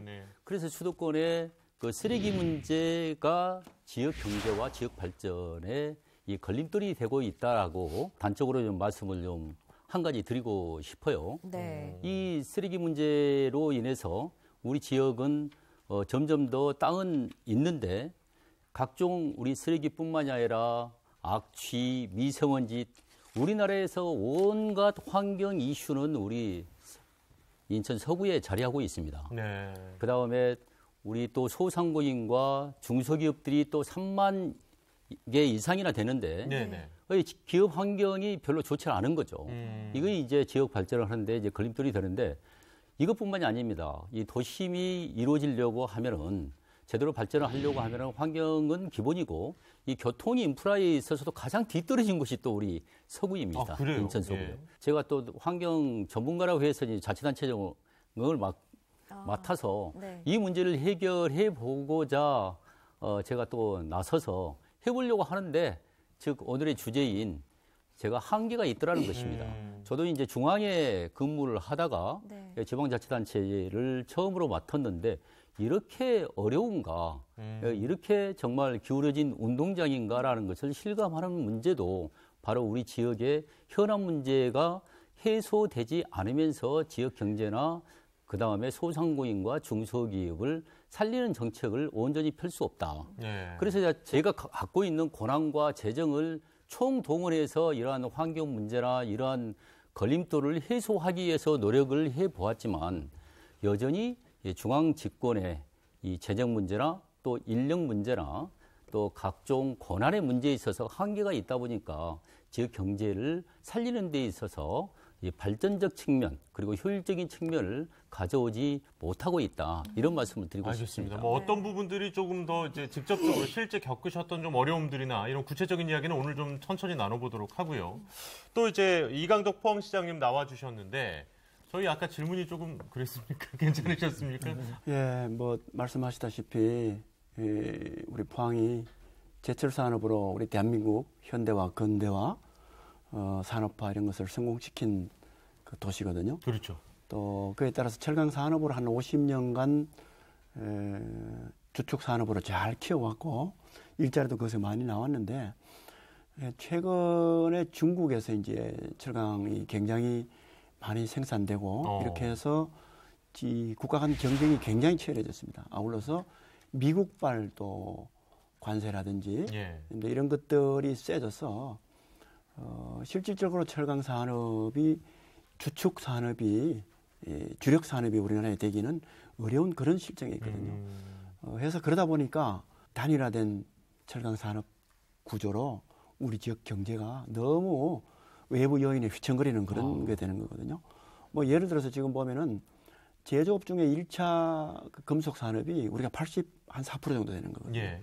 엄청나게 높기 때문에 세계적인 철강 경기에 따라서 지역 경제가 굉장히 침체되기도 하고 조금 반짝거리기도 하고 이렇게 되는데 우리가 이게 선진국으로 갈수록 철강 산업은 비중이 떨어질 수밖에 없는 부분이 있거든요. 해서 저희들 지역 경제 역시 만만치 않다. 해서 어떻게 하면은 이 외부적인 충격 요인을 흡수시켜서 좀 이렇게 다변화할 수 있는 그런 산업 체계를 갖추는가 이것이 굉장히 중요한 과제고 여러 가지를 지금 몸부림 치고 있습니다. 네. 또 최근에 코로나가 한 2년 이상 지금 그렇죠. 기승을 부르고 있지 않습니까? 역시 소상공인 굉장히 어렵습니다. 그래서 특히 이제 이 감전병이 시작되니까 비대면 온라인 구입이 많아지거든요. 그 구입 이 대상 지역이 주로 이제 대도시란 말입니다. 대도시로부터 구입되고 이러니까 즉 골목 경제는 뭐 말할 수 없을 정도로 힘든 편이죠. 그래서 지방 도시의 어려움 또 극복해야 될 과제 이런 부분은 정말 피부로 느끼고 있고 굉장히 심각한 해결 과제입니다. 두 분께 조금 더 그러면 깊숙하게 좀 질문을 좀 드려볼까 합니다. 뭐 말씀해 주신 대로 저희가 생각했던 것만큼 철강 산업은 무조건 조금 안정적이지 않나 이런 생각을 했었는데 그게 아니네요. 예, 외부 요인 때문에 또 지금 여러 가지 어려움을 겪고 있다 이런 이야기를 해주셨고 그렇다면 두 분이 생각하시는 지금 지역 경제가 전국적으로 좀 이런 어려움을 겪고 있는 그 가장 큰 원인은 어느 쪽에 있다고 혹시 보시는지 먼저 우리 이강덕 시장님부터 좀 여쭤볼까요? 뭐 한마디로 이야기하면 다들 지금 말하고 있는 수도권 집중, 그다음에 이제 저출산 고령화 이 부분이거든요. 지금 뭐 예를 들어서 지방에 있는 사람이 뭘 일자리를 구하거나 또는 교육이나 어떤 의료나 문화나 이런 부분에 있어서 상당히 열악하다고 느낄 수밖에 없거든요. 그래서 아이들이 학교를 가거나 또 취직을 하거나 이럴 경우에 거의가 수도권이나 이런 쪽으로 가기 쉽습니다. 그래서 인구 유출이 저희 포항의 경우에도 매년 한 2,000명 내지 3,000명. 아, 그래요. 그것도 거의 젊은 층, 청년층. 생산하는 기능도 약해지고 특히 소비하는 기능이 청년층이 없어지기 때문에 굉장히 떨어지는 거거든요. 이 수도권 집중 문제 이 부분을 해결하지 않고서는 이 지역 경제를 살려나가는 문제는 요원하다. 그럼 시장 실제로 그러니까 수도권 쪽에서는 일자리를 구하기 위해서 너무 취업하기가 어렵다 이렇게 얘기하는데 아까 이제 우리 시작하는 영상에서도 봤습니다만 지금 지역에서는 일자리는 있는데 일할 사람이 없다. 뭐 실감을 좀 하십니까? 어떠십니까? 그런 경우도 있습니다. 지금 청년층들이 좋아하는 것은 과거의 전통적인 그런 제조업이 아니거든요. 예. 이제 지방에는 거의 전통적인 제조업이 많이 들어오고 청년층이 좋아하는 뭐 IT 관련된다든가 뭐 디지털 관련된다든가 뭐 어떤 서비스 관련된다든가 이런 부분은 굉장히 지금 줄어들고 있거든요. 해서 청년층들이 거진 자기가 맞는 일자리를 지방에서 찾을 수가 없다. 그러니까 우리가 지금 중앙정부나 지방정부가 그러한 생태계를 청년층들이 원하는 일자리를 만들어주는 생태계를 못 만들어주고 있는 것이죠. 그다음에 교육 역시 마찬가지거든요. 교육이나 청년층들이 좋아하는 문화예술이나 이런 부분 역시 대도시로 그래서 그러한 부분도 역시 어떻게 지방에 잘 맞춰서 청년층들이 거기에서 만족하면서 자긍심을 가지고 살 수 있도록 해줘야 될 것이니까 이 부분이 해결해야 되는 중요한 과제입니다. 역시 뭐 수도권 집중 이야기는 한 목소리로 뭐 공통적으로 말씀을 그렇습니다. 해주시네요. 뭐 일자리, 교육, 문화 모든 그 수도권 집중 현상이 결국 지역 경제 위기를 불러오고 있다.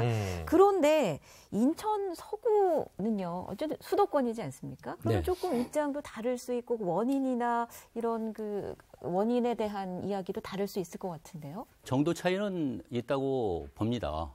하지만 수도권 내에서도 그런 불균형성이 이 지역에서 일을 하다 보면은 그 부분이 굉장히 심각하다라고 하는 생각을 갖게 됩니다.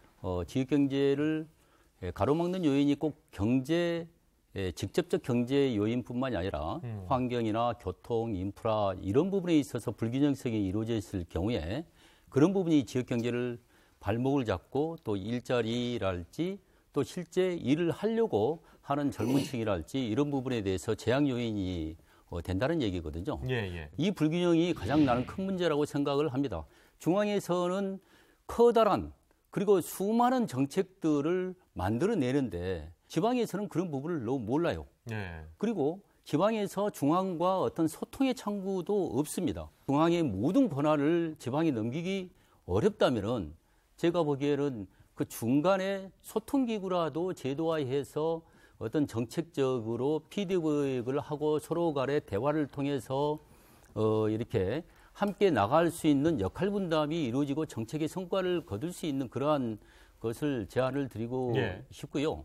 또 하나는 연합적 기능입니다. 연합적 기능. 그 연합적 기능이라고 하는 부분은 어떤 정책과 기능에 있어서 한 가지, 두 가지만이라도 중앙과 지자체가 함께 할 수 있는 연합을 하는 게 어떤가 그런 제안을 좀 드리고 싶습니다. 그러니까 어쨌든 재정, 인력, 권한 이 세 가지가 상대적으로 지방정부가 부족하다 보니 중앙정부에 비해서 그 한계들을 지금 아마 현장에서 조금 많이 좀 힘들게 지방정부를 지금 이끌어 나가고 계신다 이런 느낌이 균형을 맞춰야 들었어요. 되고 서로 소통을 해야 된다는 걸 강조를 해주셨어요. 맞습니다. 일단 우리 전문가 두 분 일부에 이어서 계속해서 조금 이 권한과 재정과 관련한 이야기는 반복이 될 수밖에 없는 것 같습니다. 이건 뭐 어쩔 수가 없는 것 같은데요. 두 분이 보시는 지역 경제 위기의 원인 뭐 분석을 좀 해주시죠. 현대 경제 자체가 지금 뭐 예를 들어서 전기 자동차다, 전기 뭐 자율 자동차다 이러면은 옛날에 내연기관 뭐 가솔린이라든지 이걸 갖다가 저기 실린더에 넣어가지고 폭발을 일으켜서 태우고 할 때는 부품이 뭐 6천 개 정도 들어가니까 협력 업체들이 뭐 금방 생기는데 이제 이게 이제 전기로 가면은 부품이 12개 나오면 15개밖에 안 된다는 얘기예요. 그러면은 그 협력사들이 이제 다 없어지는 거고 그만큼 일자리가 없어지는 거고 지역 경제가 다 죽는다는 얘기인데 불행하게도 이게 우리가 지금 자랑해야 될지 혹은 고민해야 될지 좀 딜레마적인 상황이 다른 나라 사람들이 우리나라를 일러서 저기는 디지털 이런 전환, AI 전환에 제일 앞서가는 나라다. 이 디지털로 가면 갈수록 이제 일자리는 없어지는 거거든요. 야, 이거 정말 뭐 기술 발전의 역설 같은 거네요. 그렇죠. 예. 예. 그러면은 우리가 그 문제가 그냥 안 할 거냐, 아마 하면서도 다시 이렇게 뭐 갈 거냐, 이제 이런 그 선택의 문제인데 피할 수 없는 거라면은 고용 없는 성장에서 고용이 있는 성장으로 이제 가야 될 거다. 왜냐면은 AI라든지 이런 그 디지털 문명으로 가면은 사회적으로 경제적으로 쓸모 없는 사람들, 네. 무용 계급들, 무용 인간들이 대량으로 지금 만들어진다고 얘기하지 않습니까? 이게 거대한 흐름인데 그 흐름에서 우리가 이제 지역 경제를 활성화시키고 고용을 창출할 수 있는 방법이 뭔가 함께 좀 예, 지혜를 모아봐야 되는. 예, 네. 그러니까 역시 이제 산업의 변화 이거는 뭐 이제 누구의 잘잘못을 떠나서 전체적인 흐름의 변화 속에서 우리가 어떻게 이 위기를 넘어갈 것이냐. 사실 이 토론회도 어떻게 보면 그것 때문에 저희가 자리를 만들고 있는 건데 네. 그래서 지역에서 지금 기업체를 경영하고 계시는 분을 만나서 이 지역에서 이 기업을 운영하는 데 있어서의 뭐 어려움이라든지 현실에 대한 이야기를 좀 나눠보도록 하겠습니다. 네. 자, 지금 화면으로 연결이 돼 있는데요. 네. 안녕하십니까? 안녕하십니까? 네, 예. 반갑습니다. 지금 지역에서 기업을 오랫동안 운영하고 계신데요. 먼저 자기 소개 좀 부탁드립니다. 예, 저는 경남 창원에서 32년간 기업 경영하고 있는 최재호라고 합니다. 창원에서 32년씩이나. 네. 예, 뭐 요즘 이제 참 지방에 털을 둔 우리 기업인들께서 어렵다 뭐 이런 말씀 하시는데 요즘 좀 어떠십니까? 많이 어렵죠. 코로나 시국에 소상공인들도 어렵고 저희 기업도 어렵고 모두가 힘듭니다. 구체적으로 어떤 어려움을 겪고 계신가요? 저희가 가장 지역에서 기업을 하면서 어려운 것은 청년들입니다. 우리 청년들이 기업에 들어와서 일하는 목적이 한 세 가지로 나뉠 수 있지 않습니까? 급여와 복지, 그리고 미래의 성장성을 보고 직장에 들어오는데 막상 직장에서 저희가 급여와 복지는 해결이 된다 하더라도 미래의 성장성은 시간이 가면 갈수록 수도권에 다 몰리기 때문에 지역에서 근무하지 아니하고 어느 정도 지역에 근무하다가도 양질의 직원들은 수도권으로 올라가지 않습니까? 이런 부분이 제일 힘들고 두 번째로는 고령화는 계속 늘어나면서 청년은 계속 줄어들기 때문에 시장이 가면 갈수록 인구수도 줄고 어렵습니다. 네. 일 잘하는 직원들은 수도권으로 올라가 버린다. 그러면 또 사실 남아있는 직원들의 사기 문제도 분명히 좀 있을 것 같거든요. 그렇죠. 그리고 제가 얼마 전에 우리 지역 대학 총장님들하고 대화를 나눠봤는데 지방대학은 지금 국립대학을 포함해서 사립대학까지 모두가 정원이 미달입니다. 그래서 앞으로 청년들이 이 지역에 가면 갈수록 자꾸 인구가 줄기 때문에 참 걱정이 큽니다. 이렇게 되면은 결국은 뭐 지방의 위기, 지역 소멸 이런 악순환이 계속될 수밖에 없을 텐데요. 이렇게 당면한 어려움을 누가 어떻게 해결할 수 있다고 기업하시는 입장에서 보고 계십니까? 제가 기업을 하면서 참 안타까운 것은 대부분 지방자치단체장이라든지 많은 분들이 중앙으로부터 좀 돈을 받아가지고 그런 교부금을 받아가지고 무슨 사업을 하고 하는 거기에 많이 매달려 있습니다. 그러나 실질적으로 제가 바람직한 것은 지방 스스로가 재정을 확보할 수 있는 그러한 여건이 되어야 된다고 생각합니다. 아무리 큰 고기를 갖다 놓는다 하더라도 플랑크톤이 없고 하면은 작은 고기가 없으면 큰 고기를 살 수 없지 않습니까? 중앙으로부터 큰 사업을 가져온다 하더라도 지역 환경이 좋아야만이 지역이 발전할 수 있다고 저는 생각합니다. 그러기 위해서는 지역 스스로가 살아남을 수 있는 여러 가지 방안 중에서 제일 중요한 것은 결국은 그 기업들과 종사자들이 돈을 벌 수 있는 기회가 주어져야 된다고 생각합니다. 그 첫 번째로서 기업에 대해서는 법인세를 좀 경감을 시켜주시고요. 그리고 지역 종사자들에 대해서는 근로소득세를 경감시키고, 세 번째로는 우리 지역 균형 발전부를 만들어서 지역에서 지역하는 분들이 역차별당하는 이러한 일이 없도록 좀 도움을 주셨으면 하는 것이 제 생각입니다. 역차별이라면 어떤 부분인가요? 네. 중앙에서 정치를 하다 보면은 역차별이라는 개념을 이해를 못하고 그냥 막 마구잡이로 그 정책을 내는 경우가 많이 있습니다. 네. 예를 들면은 이번에 금융감독원에서 만든 법령을 보면은 지역의 기업은 3년간은 정부로부터 지정 감사를 받게 되어 있습니다. 네. 저희 기업도 해당이 되어서 했습니다만은 앞으로 지역에 있는 대부분의 대기업들은 지정 감사를 받게 되는데요. 지정 감사를 받는 것 자체에 대해서는 저희가 나쁘다고 생각하지 않습니다. 투명 경영을 하기 위해서 필요한 일이라고 생각합니다. 그러나 그러한 회계 감사를 하는 법인이 모두가 수도권에 있습니다. 저희가 지난해 같은 경우에도 감사 비용이 한 1억이면은 수도권에서 내려오기 때문에 최저비와 교통비 등이 한 1억 5천이 더 나갑니다.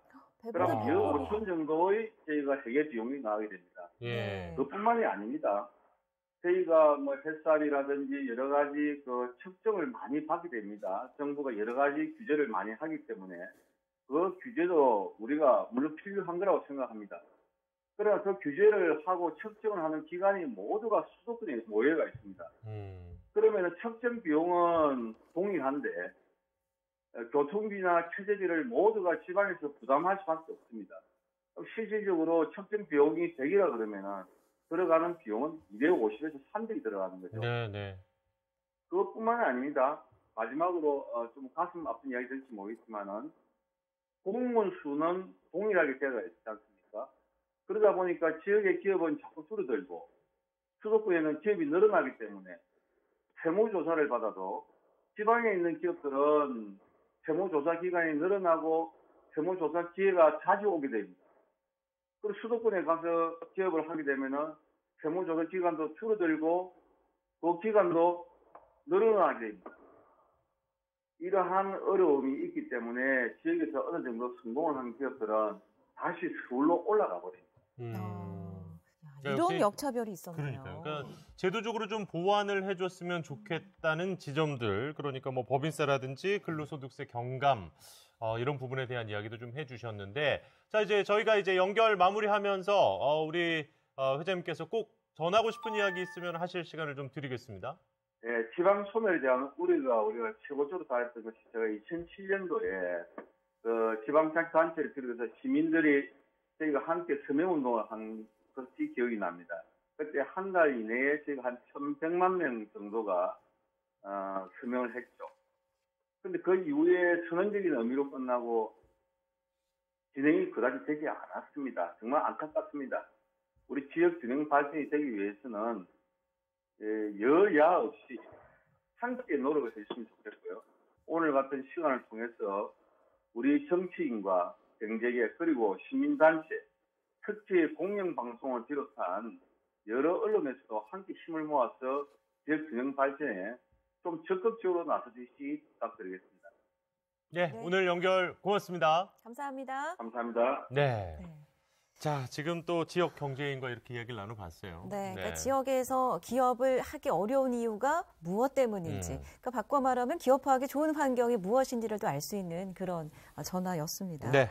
지금 포항에선 또 큰 기업이 있는 도시니까 포항시장께서는 말씀을 어떻게 들으셨습니까? 100% 공감합니다.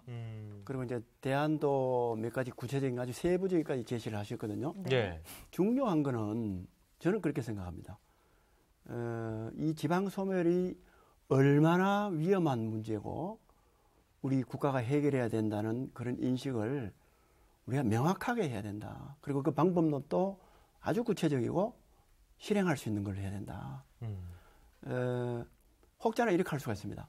아까 잠깐 우리 박사님께서도 말씀하셨지만은 이 지금 산업 구조 트렌드가 변하는 거에 맞추면은 약간 뭐 시장 경제에 시장 자유를 맡겨놓는 게 좋지 않느냐 이렇게 생각할 수가 있거든요.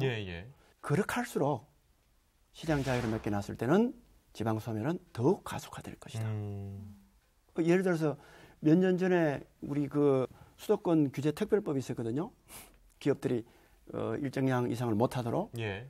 그것이 그야말로 기업이 하겠다는데 일자리를 만들어야지 하면서 그 수도권 규제를 푼 것으로 제가 기억나거든요. 네. 이것은 지방 소멸이 얼마나 위험한 독이 된다는 것을 모르고 그냥 시장 자유를 맡겨놨는데 이거야말로 아까 우리 그 기업인이 얘기하시는 것처럼 정부가 개입을 확실하게 그것도 의지를 가지고 해야 된다. 네. 그래야만이 지방에서 기업을 할 수가 있고 지방이 소멸되지 않고 살아날 수가 있고 청년층이 일할 수 있게 된다. 이 점을 저는 아주 실감 있게 이렇게까지 느껴왔기 때문에 저는 아주 강하게 주장하고 싶습니다. 이미 지금 운동장 기울어져 있기 때문에 여기 자율로만 맡기면 더 기울어질 수밖에 없어요. 그렇습니다. 점차적으로 예를 들어서요.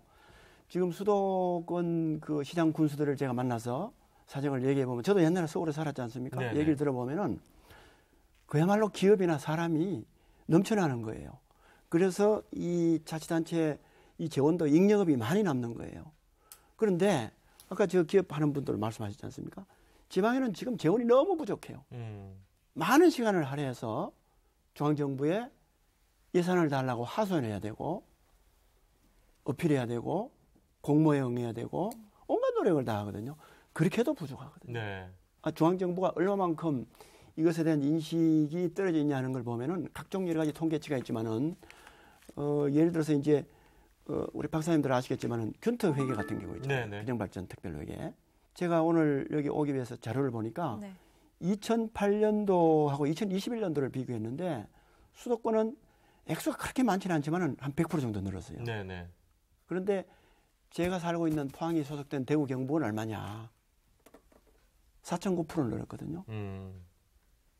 이거는 뭐 볼 것도 없는 거죠.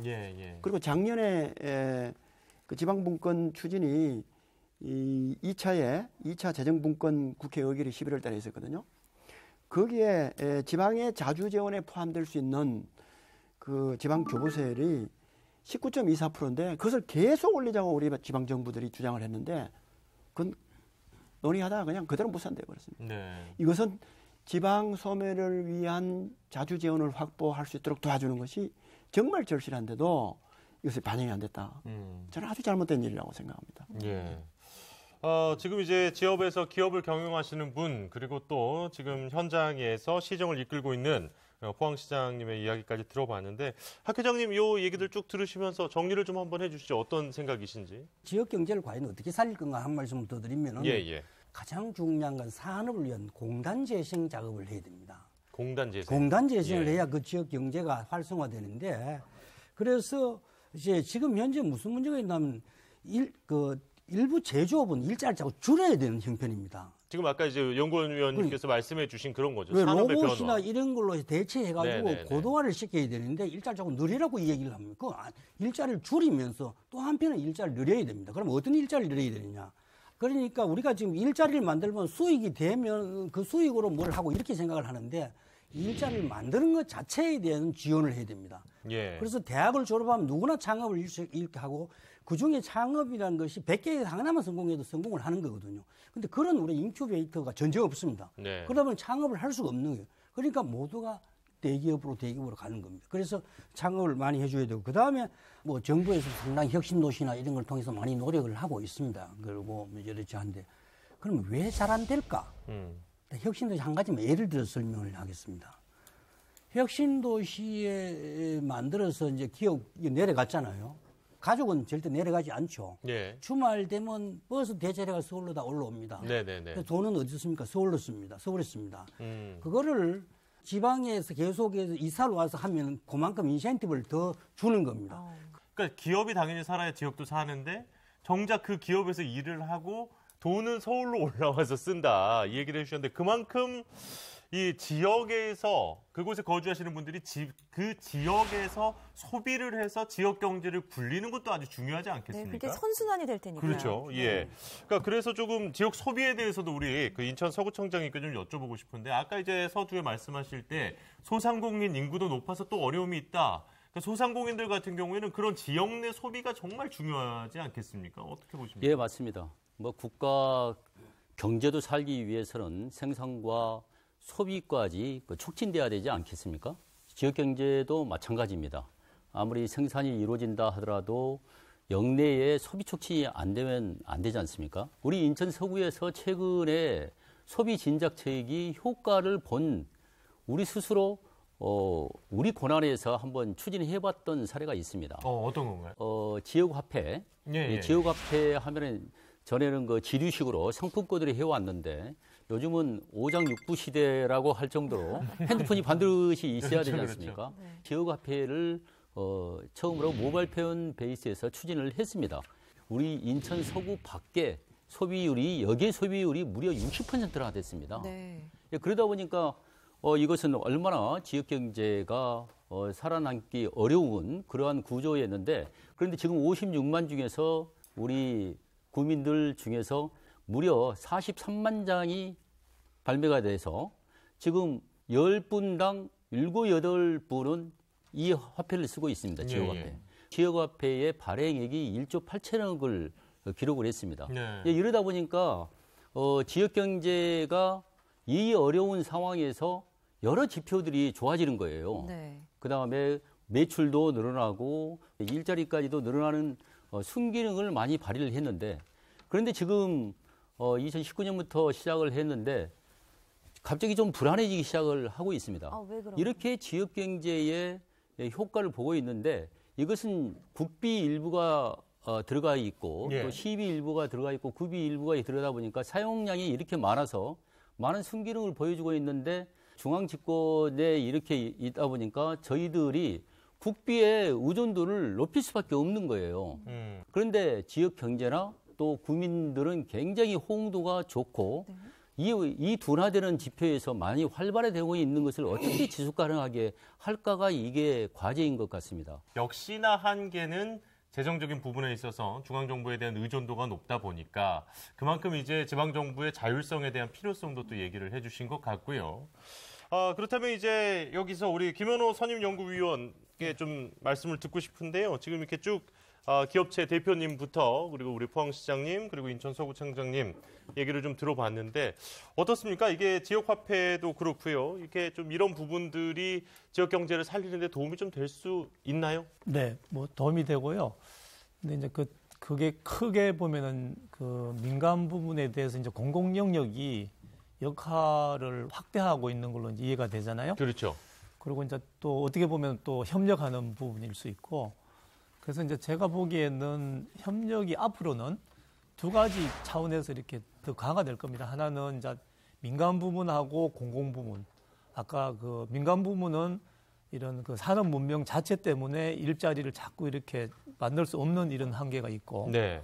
그래서 이제 그런 부분을 공공 부문 우리 시장님들이 같이 커버해가지고 이제 공공 일자리라든지 이런 식으로 해서 뭐 상품권도 마찬가지고 또 사회적 경제도 마찬가지고 뭐 공동체 경제도 마찬가지고 이런 거고 아까 이제 자꾸 우리 시장님들 말씀하셨다시피 수도권으로 다 이렇게 집중되는데 그러면은 단기간에 이걸 그냥 뭐 우리 공공기관 지방 이전하다시피 다 할 수 없는 상황이라 그러면 물론 그것도 해야 되겠지만은요 병행해가지고 같이 이제 협력하는 모델로 가야 될 수밖에 없다. 그래서 대표적인 그런 게 있습니다. 일본도 보면은 이제 그 위성 오피스라 그러면서 그런 걸 많이 개발합니다. 뭐 빈집이라든지 과소 이용되는 공공시설이라든지 그걸 해가지고 우리 같으면은 서울에 있는 삼성, SK 이렇게 지사나 분사나 뭐 오십시오 이래가지고 실제로 많이 하고 있거든요. 예. 같이 이제 협력하는 거죠.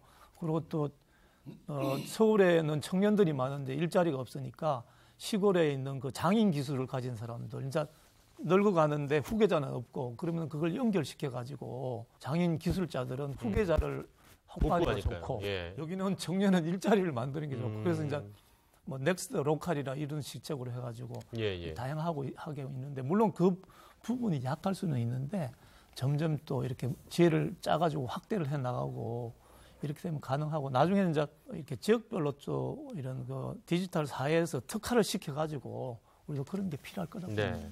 그러니까 지금 말씀해 주신 것처럼 이렇게 중앙정부와 지방정부 간의 협력에 대한 또 이런 좋은 예들을 우리 연구위원께서 들어주셨는데. 네, 그 협력은 또 우리 서구청장께서 굉장히 강조하셨잖아요. 그렇죠. 그래서 연대와 네. 협력, 중앙, 지방 간의 이 소통이 정말 중요하다. 네. 그런데 요즘은 또 지방정부끼리. 그렇죠. 그러니까 중앙과 지방이 아니라 지방정부끼리도 이렇게 협력을 하는 모습들을 좀 많이 볼 수 있어요. 그렇습니다. 네. 뭐 부울경 메가시티도 지금 이제 출범을 앞두고 있고요. 네. 포항시장께 좀 여쭤보겠습니다. 이 부분은 지역 경제 어떤 도움이 되겠습니까? 어쨌든 이제 수도권 일극 체제를 극복하자는 게 지방의 공통된 그 화두이거든요. 네. 그래서 저희 포항 같은 경우에는 그런 것을 좀 대응할 수 있는 것이 뭐가 있겠느냐 찾아보니까 주로 이제 포항에서 철강을 생산하지 않습니까? 철강 소재를 생산하고 그 소재를 가지고 부품을 만든단 말입니다. 그렇죠. 인근 경주에서. 네. 또 그 인근에 같이 연해 있는 울산에서 자동차라는 완성품을 만들거든요. 조선이라는 완성품을 만들고. 그래서 이 세 개 도시가 잘 동맹을 맺어서 연합을 하면은 서로 협력할 건 협력하고 이렇게 하면은 일극 체제 극복하는데 조금 도움이 되고 상호간에 여러 가지 시너지 효과가 나타날 것이다. 네. 이렇게 해서 저희들이 헤어롬 동맹이라는 것을 몇 년 전에 맺고 네. 적극적으로 그 부분에 주기적인 회의와 연대와 또 공유할 수 있는 부분, 협력할 수 있는 부분을 찾아서 나서고 있거든요. 그래서 시도 통합 이런 것도 있겠습니다만은 그것뿐만 아니라 할 수 있는 데는 어떻게 하든 도시 연합 형태를 해가면서 지방을 살릴 수 있는 그런 것에는 모든 자치단체가 다 관심을 가지고 있다고 생각을 합니다. 일단 이름이 너무 좋은데요. 헤어룸 동맹 하시니까. 예, 그걸 왜냐하면은 동해 쪽에 이렇게 바닷가에 있는 그렇습니다. 곳들에서 이제 헤어룸 보러 많이들 가시잖아요. 뭔가 희망이 느껴지기도 하고요. 그러니까 이름이 정말 좋네요. 예. 사실 이제 이렇게 될 수 있었던 법적 근거가 드디어 확보가 됐잖아요. 그렇습니다. 이번에 네. 이제 지방자치법 전부 개정에 이제 특별 지방자치 제도가 포함돼서 그렇죠. 법적 근거가 마련이 된 거죠. 네. 자, 그럼 계속해서 우리 서구청장께도 인천 서구청장께도 질문을 좀 드리겠습니다. 뭐 같은 내용인데요. 이 특별 지방정부 어떻게 보고 계십니까? 이미 제주 특별자치도 그렇죠. 그다음에 세종 특별시 제가 여러 자료나 전문가로 보더라도 그 부분이 그렇게 출발은 했지만 썩 그 성과가 크지 않았다라고 다 평가를 하는 것 같고 저도 그런 부분은 동감을 합니다. 그런데 최근에 100만 이상의 또 특례시 근거도 만들고 우리 자치구처럼 우리 인천 서구도 앞으로 80만, 100만이 되는데 어쩌면은 특례 또 구를 또 특례 자치구를 출발을 할 수가 있습니다. 네네네. 자치단체별로 어떤 그 헤어룸 동맹이나 하듯이 일본에도 간사이 연합이라고 해가지고 또 지자체끼리 연합을 해서 중앙에 건의를 하고 또 이렇게 역할 분담을 했듯이 중앙과 지방 간에 역할 분담을 할 수 있는 특례구를 또 특례시와 이런 특례 자치구를 만들 수 있다라고 이렇게 생각을 합니다. 그리고 독일 슈투트가르트나 미넨도 연합인데 그곳은 중앙과 지방이 연합을 해서 10년간 계획을 어젠더를 설정을 해서 중앙과 지방이 특별하게 해보자라고 하는 특별자치구를 운영을 한 거거든요. 그렇듯이 우리도 좀 특별한 어젠더를 국가적으로 중앙에서 또 지방에서 이렇게 소통해서 정해서 그 어젠더를 해결할 수 있다면은 저는 이러한 중앙 집권이랄지 지방 분권이 이런 문제가 다소나마 해소될 수 있고 이 특례 자치의 근거를 모처럼 두었는데 실효성을 발휘할 수 있다. 중앙과 지방이 연대 협력할 수 있는 특례가 된다면은 저는 성공할 수 있을 거다 이렇게 생각을 합니다. 제가 오늘 쭉 이야기를 나눠보니까 이재용 구청장께서는 어쨌든 지금 지방정부의 한계를 인정하시면서도 중앙정부와 지방정부 사이에 이 소통의 창구에 대한 강조를 참 많이 해주시네요. 네, 협력과 연대. 그렇습니다. 네. 예, 좋습니다. 예. 자, 이 특별자치단체 과연 이게 이제 지역 경제를 살리는데 하나의 또 해법이 될 수 있을지 우리 학 회장님께도 의견을 안 들어볼 수가 없겠는데요. 예. 특별자치단체를 이제 해서 그 지역이 당연히 해야 되겠죠. 근데 그럼 다른 지역은 어떻게 할 건가요? 그렇죠. 다 특별로 하면 그거 하나만 하는 거죠. 모두가 특별이면 특별하지가 않은 거죠. 그래, 특별히 자꾸 많아지면 좀 특별히 네, 되거든요. 네, 그래서 네. 제가 드리는 말씀은 이게 근본적인 어떤 사고의 구조를 좀 바꿔야 되겠다. 그럼 어떻게 바꿀 거냐? 산업 간에는 융합을 해야 된다. 예. 그 다음에 지역 간에는 중앙이든 지방이든 지역이든 협력을 해야 되는 시대. 그러면 산업을 어떻게 융합할 거냐? 예를 들면 이제 농업도 농사만 짓는 시대는 끝이 났어요. 농업하고 제조업, 그 다음 유통업이 융합되고 거기다 관광까지 플러스 돼가지고 7차 산업을 위해서 그것이 온라인으로 다 연결되는 그런 사회로 바뀌어져야 된다는 겁니다. 그리고 이제 우리가 이제 중앙정부에서도 그 지방정부에서도 그렇고 우리가 무조건 소득 중심으로 가고 있는데 예. 그 소득 중심 이야기하면 소위 말하는 100m 달리기를 모두가 줄을 서서 달리기를 합니다. 그러면 1등 하는 사람 제외하고는 다 불만이죠. 네. 그렇죠. 그런데 1등 하는 사람도 불만이 왜냐? 언제 때가 2등 될지 모르니까. 우리가 수능에 익숙해져서 그런지 모르겠는데 다 각자 다른 방향으로 달려야 됩니다. 그러면 다 1등을 할 수 있는 거예요. 소득 향상에서 이제 행복 향상 쪽으로 좀 정책의 목표를 조정할 필요가 있다. 그래서 그렇게 하려면 어떻게 해야 되냐면 우리가 지금 서양에 자꾸 도입을 하는데 지속 가능한 발전, 저는 이거 싹이라고 봅니다. 지속 가능한 발전은 없습니다. 지속 가능한 변화가 있을 따름이죠. 그런데 우리는 끊임없이 기술 발전만 추구하고 도덕이나 환경 파괴는 생각을 하지 않는다는 겁니다. 그래서 그다음에 디지털 대전환데 AI, 그다음 AI를 통해서 정부 조직, 그다음에 정부 권한, 그다음 법률, 재정을 전부 파독에 소위 무허량 대수의 수도 다 분석해가 하는데 간단히 분석이 되거든. 그래서 제대로 한번 국가 예산과 조직과 이 권한을 분배를 해가지고 한번 검토를 해보고 국가의 틀을 바꾸면은 새로운 디지털 재전환 시대에 되지 않을까 이런 생각을 합니다.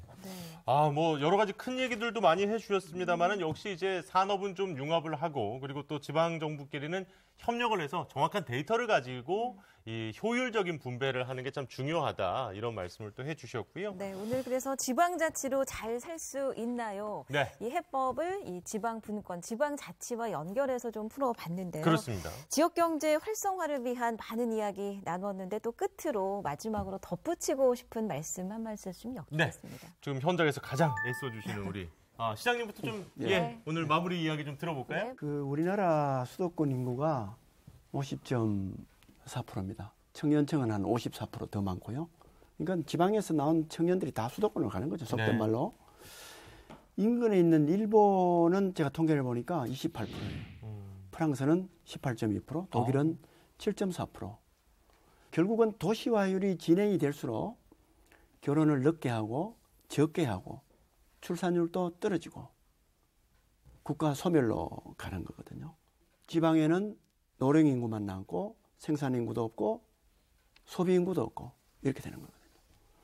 여기에 중앙정부 또 아까 기업도 나왔습니다만은 저는 아까 이 경남에서 기업하시는 분 훌륭하다고 생각합니다. 큰 기업들 또 각종 지도자들 이런 분들이 그야말로 하방해서 지방에 가서 이 특징에 맞는 게 있을 거거든요. 우리 지방을 살리겠다. 살려서 대한민국을 살리겠다. 이런 의지를 좀 가지고 실천을 했으면 좋겠습니다. 그래서 결국은 우리 국가가 지속될 수 있도록 지역 경제도 지속될 수 있도록 모든 분들이 함께 노력하자 이런 말로 저는 마무리하고 싶습니다. 또 인천 서구청장 말씀도 들을까요? 네네. 많은 선진 국가가 결과적으로 말해주는 게 국가가 경쟁력이 커지기 위해선 지방분권을 반드시 해야 된다라고 하는 절실함을 해왔지 않습니까? 이 부분을 잘 우리는 인식할 필요가 있다고 생각을 합니다. 아예 헌법에다가 프랑스는 지방분권으로 이루어진다라고 명시를 또 했고 스위스도 마찬가지로 끊임없는 아래로부터 경쟁과 혁신을 통해서 이 8만 불이 넘는 선진국을 마련했습니다. 그렇기 때문에 우리 국가가 잘 되기 위해서도 지방분권이 이루어져야 된다. 그런데 지금은 중앙이 너무 무겁습니다. 너무 무거우니까 비효율적인 거죠. 지방도 발전하지 않는 이런 결과를 낳고 있기 때문에 이 재정과 인적 자원과 그다음에 권한에 있어서 과감하게 연대 협력할 수만 있다면은 그렇게 출발한다면은 지금까지 해왔던 방식보다도 훨씬 더 효율적인 균형을 이루고 효율적인 지방이 되고 효율적인 국가가 되지 않느냐. 저는 이런 부분을 강조하고 싶고요. 지금 당장 할 수 있는 일은 인적 교류가 좀 반드시 이루어졌으면 좋겠다. 결국은 사람이 일을 하는 거기 때문에 중앙과 지방이 균형을 이룰 수 있는 연대와 협력을 지금부터라도 만들어냈으면 국가 경쟁력도 또한 지역 경제도 저는 커질 거다로 이렇게 말씀을 드리고 싶습니다. 네. 두 분 이야기 잘 들었습니다. 자, 그리고 또 오늘 1, 2부 통틀어서 너무나도 좀 도움이 되는 이야기 많이 해주셨는데요. 우리 조덕호 학회장님 끝으로 한 말씀 부탁드립니다. 지금까지 우리는 이제 중앙정부 주도의 어버나이제이션, 산업화, 도시화를 통해서 큰 빛을 만들어냈습니다. 네. 또한 큰 그림자도 만들었습니다.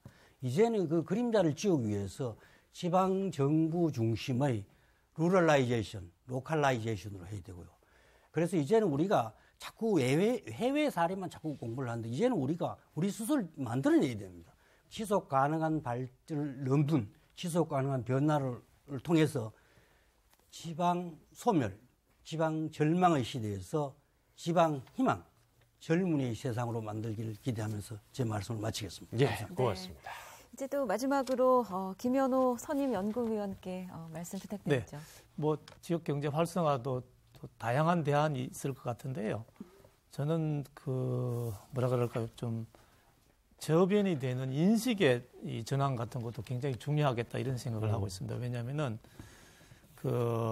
이 중앙부처에는 장관인데 광역 우리 단체장 도지사님 그다음에 뭐 시장님들은 차관급이에요.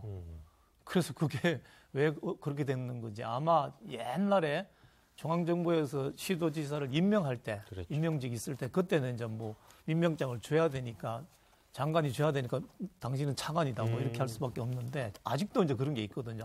한 단계 밑으로 보는. 또 하나는 그래서 이제 지방자치단체도 사실 그 일본 유산이거든요. 일본이 공공자치단체라고 얘기해서 이 자치단체가 아니라 정부가 돼야 되는데 빨리 이제 그렇게 바꿀 필요가 있다 싶어요. 또 하나는 지방교육청, 지방 무슨 뭐 검찰청, 지방 무슨 다 명칭에 사실 지방이라는 게 빼야 되거든요. 그냥 인천 무슨 교육청, 인천이라면 다 되는데 거기다가 또 지방이라는 걸 꼭 해가지고 한 단계 밑으로 이렇게 하고 있는데 그것도 보면 좀 우리 지방 단체장님들이 참 착한 것 같아요. 제가 단체가 다 빼버려 금방 할 텐데 그런 거 있고 또 하나는 희한한 게 저도 이제 농식품부라든지 이런 분들 만나면은 귀농 그러는데 귀농 얘기 좀 그만하라고. 저도 이제 시골에서 컸지만은 부모님들한테 나는 농사 짓고 빼골 빠지는데 도시 가서 생활하라고. 인식이 시골을 가서 다시 가면은 도시 생활에 나고자 귀향 이런 식으로 있어가지고 그 귀농 좀 쓰지 말라고. 근데 써요. 근데 일본은 보면은 또 귀농의 말 안 써요. 취농이라고 써요. 취할지자 해가지고 똑같다는 거죠. 원오브 되면 직업으로서 지금은 고향이 농촌에 사람이 별로 없어요. 새삼스럽게 귀농할 그것도 없어요. 왜냐하면 지금 한 30, 40대마다 다 이 도시에서 태어났기 때문에. 그래서 이제 우리 마음속에 있는 DNA, 내가 무조건 이 지방 소멸을 일으키고 서울로 가겠다. 그런 게 여러 가지 방면에서 좀 접근돼야 되겠지만은 그래도 좀 작지만은 좀 문화에 이렇게 알게 모르게 서며 있는 것들 이런 것들 좀 빨리 바꿔야 되는 아닌가 이렇게 생각합니다. 사실 이제 저나 안희성 아나운서나 이제 저희 직업이 말이 정서에 미치는 영향이 사실 무시를 못하거든요. 그럼요. 그렇다 보니까 이런 작은 용어 하나하나부터 우리가 조금 바꿔보면 어떨까 이런 지적을 또 해주셨습니다. 그렇게 되면 우리 인식이 또 바뀌게 되니까요. 그렇죠. 네.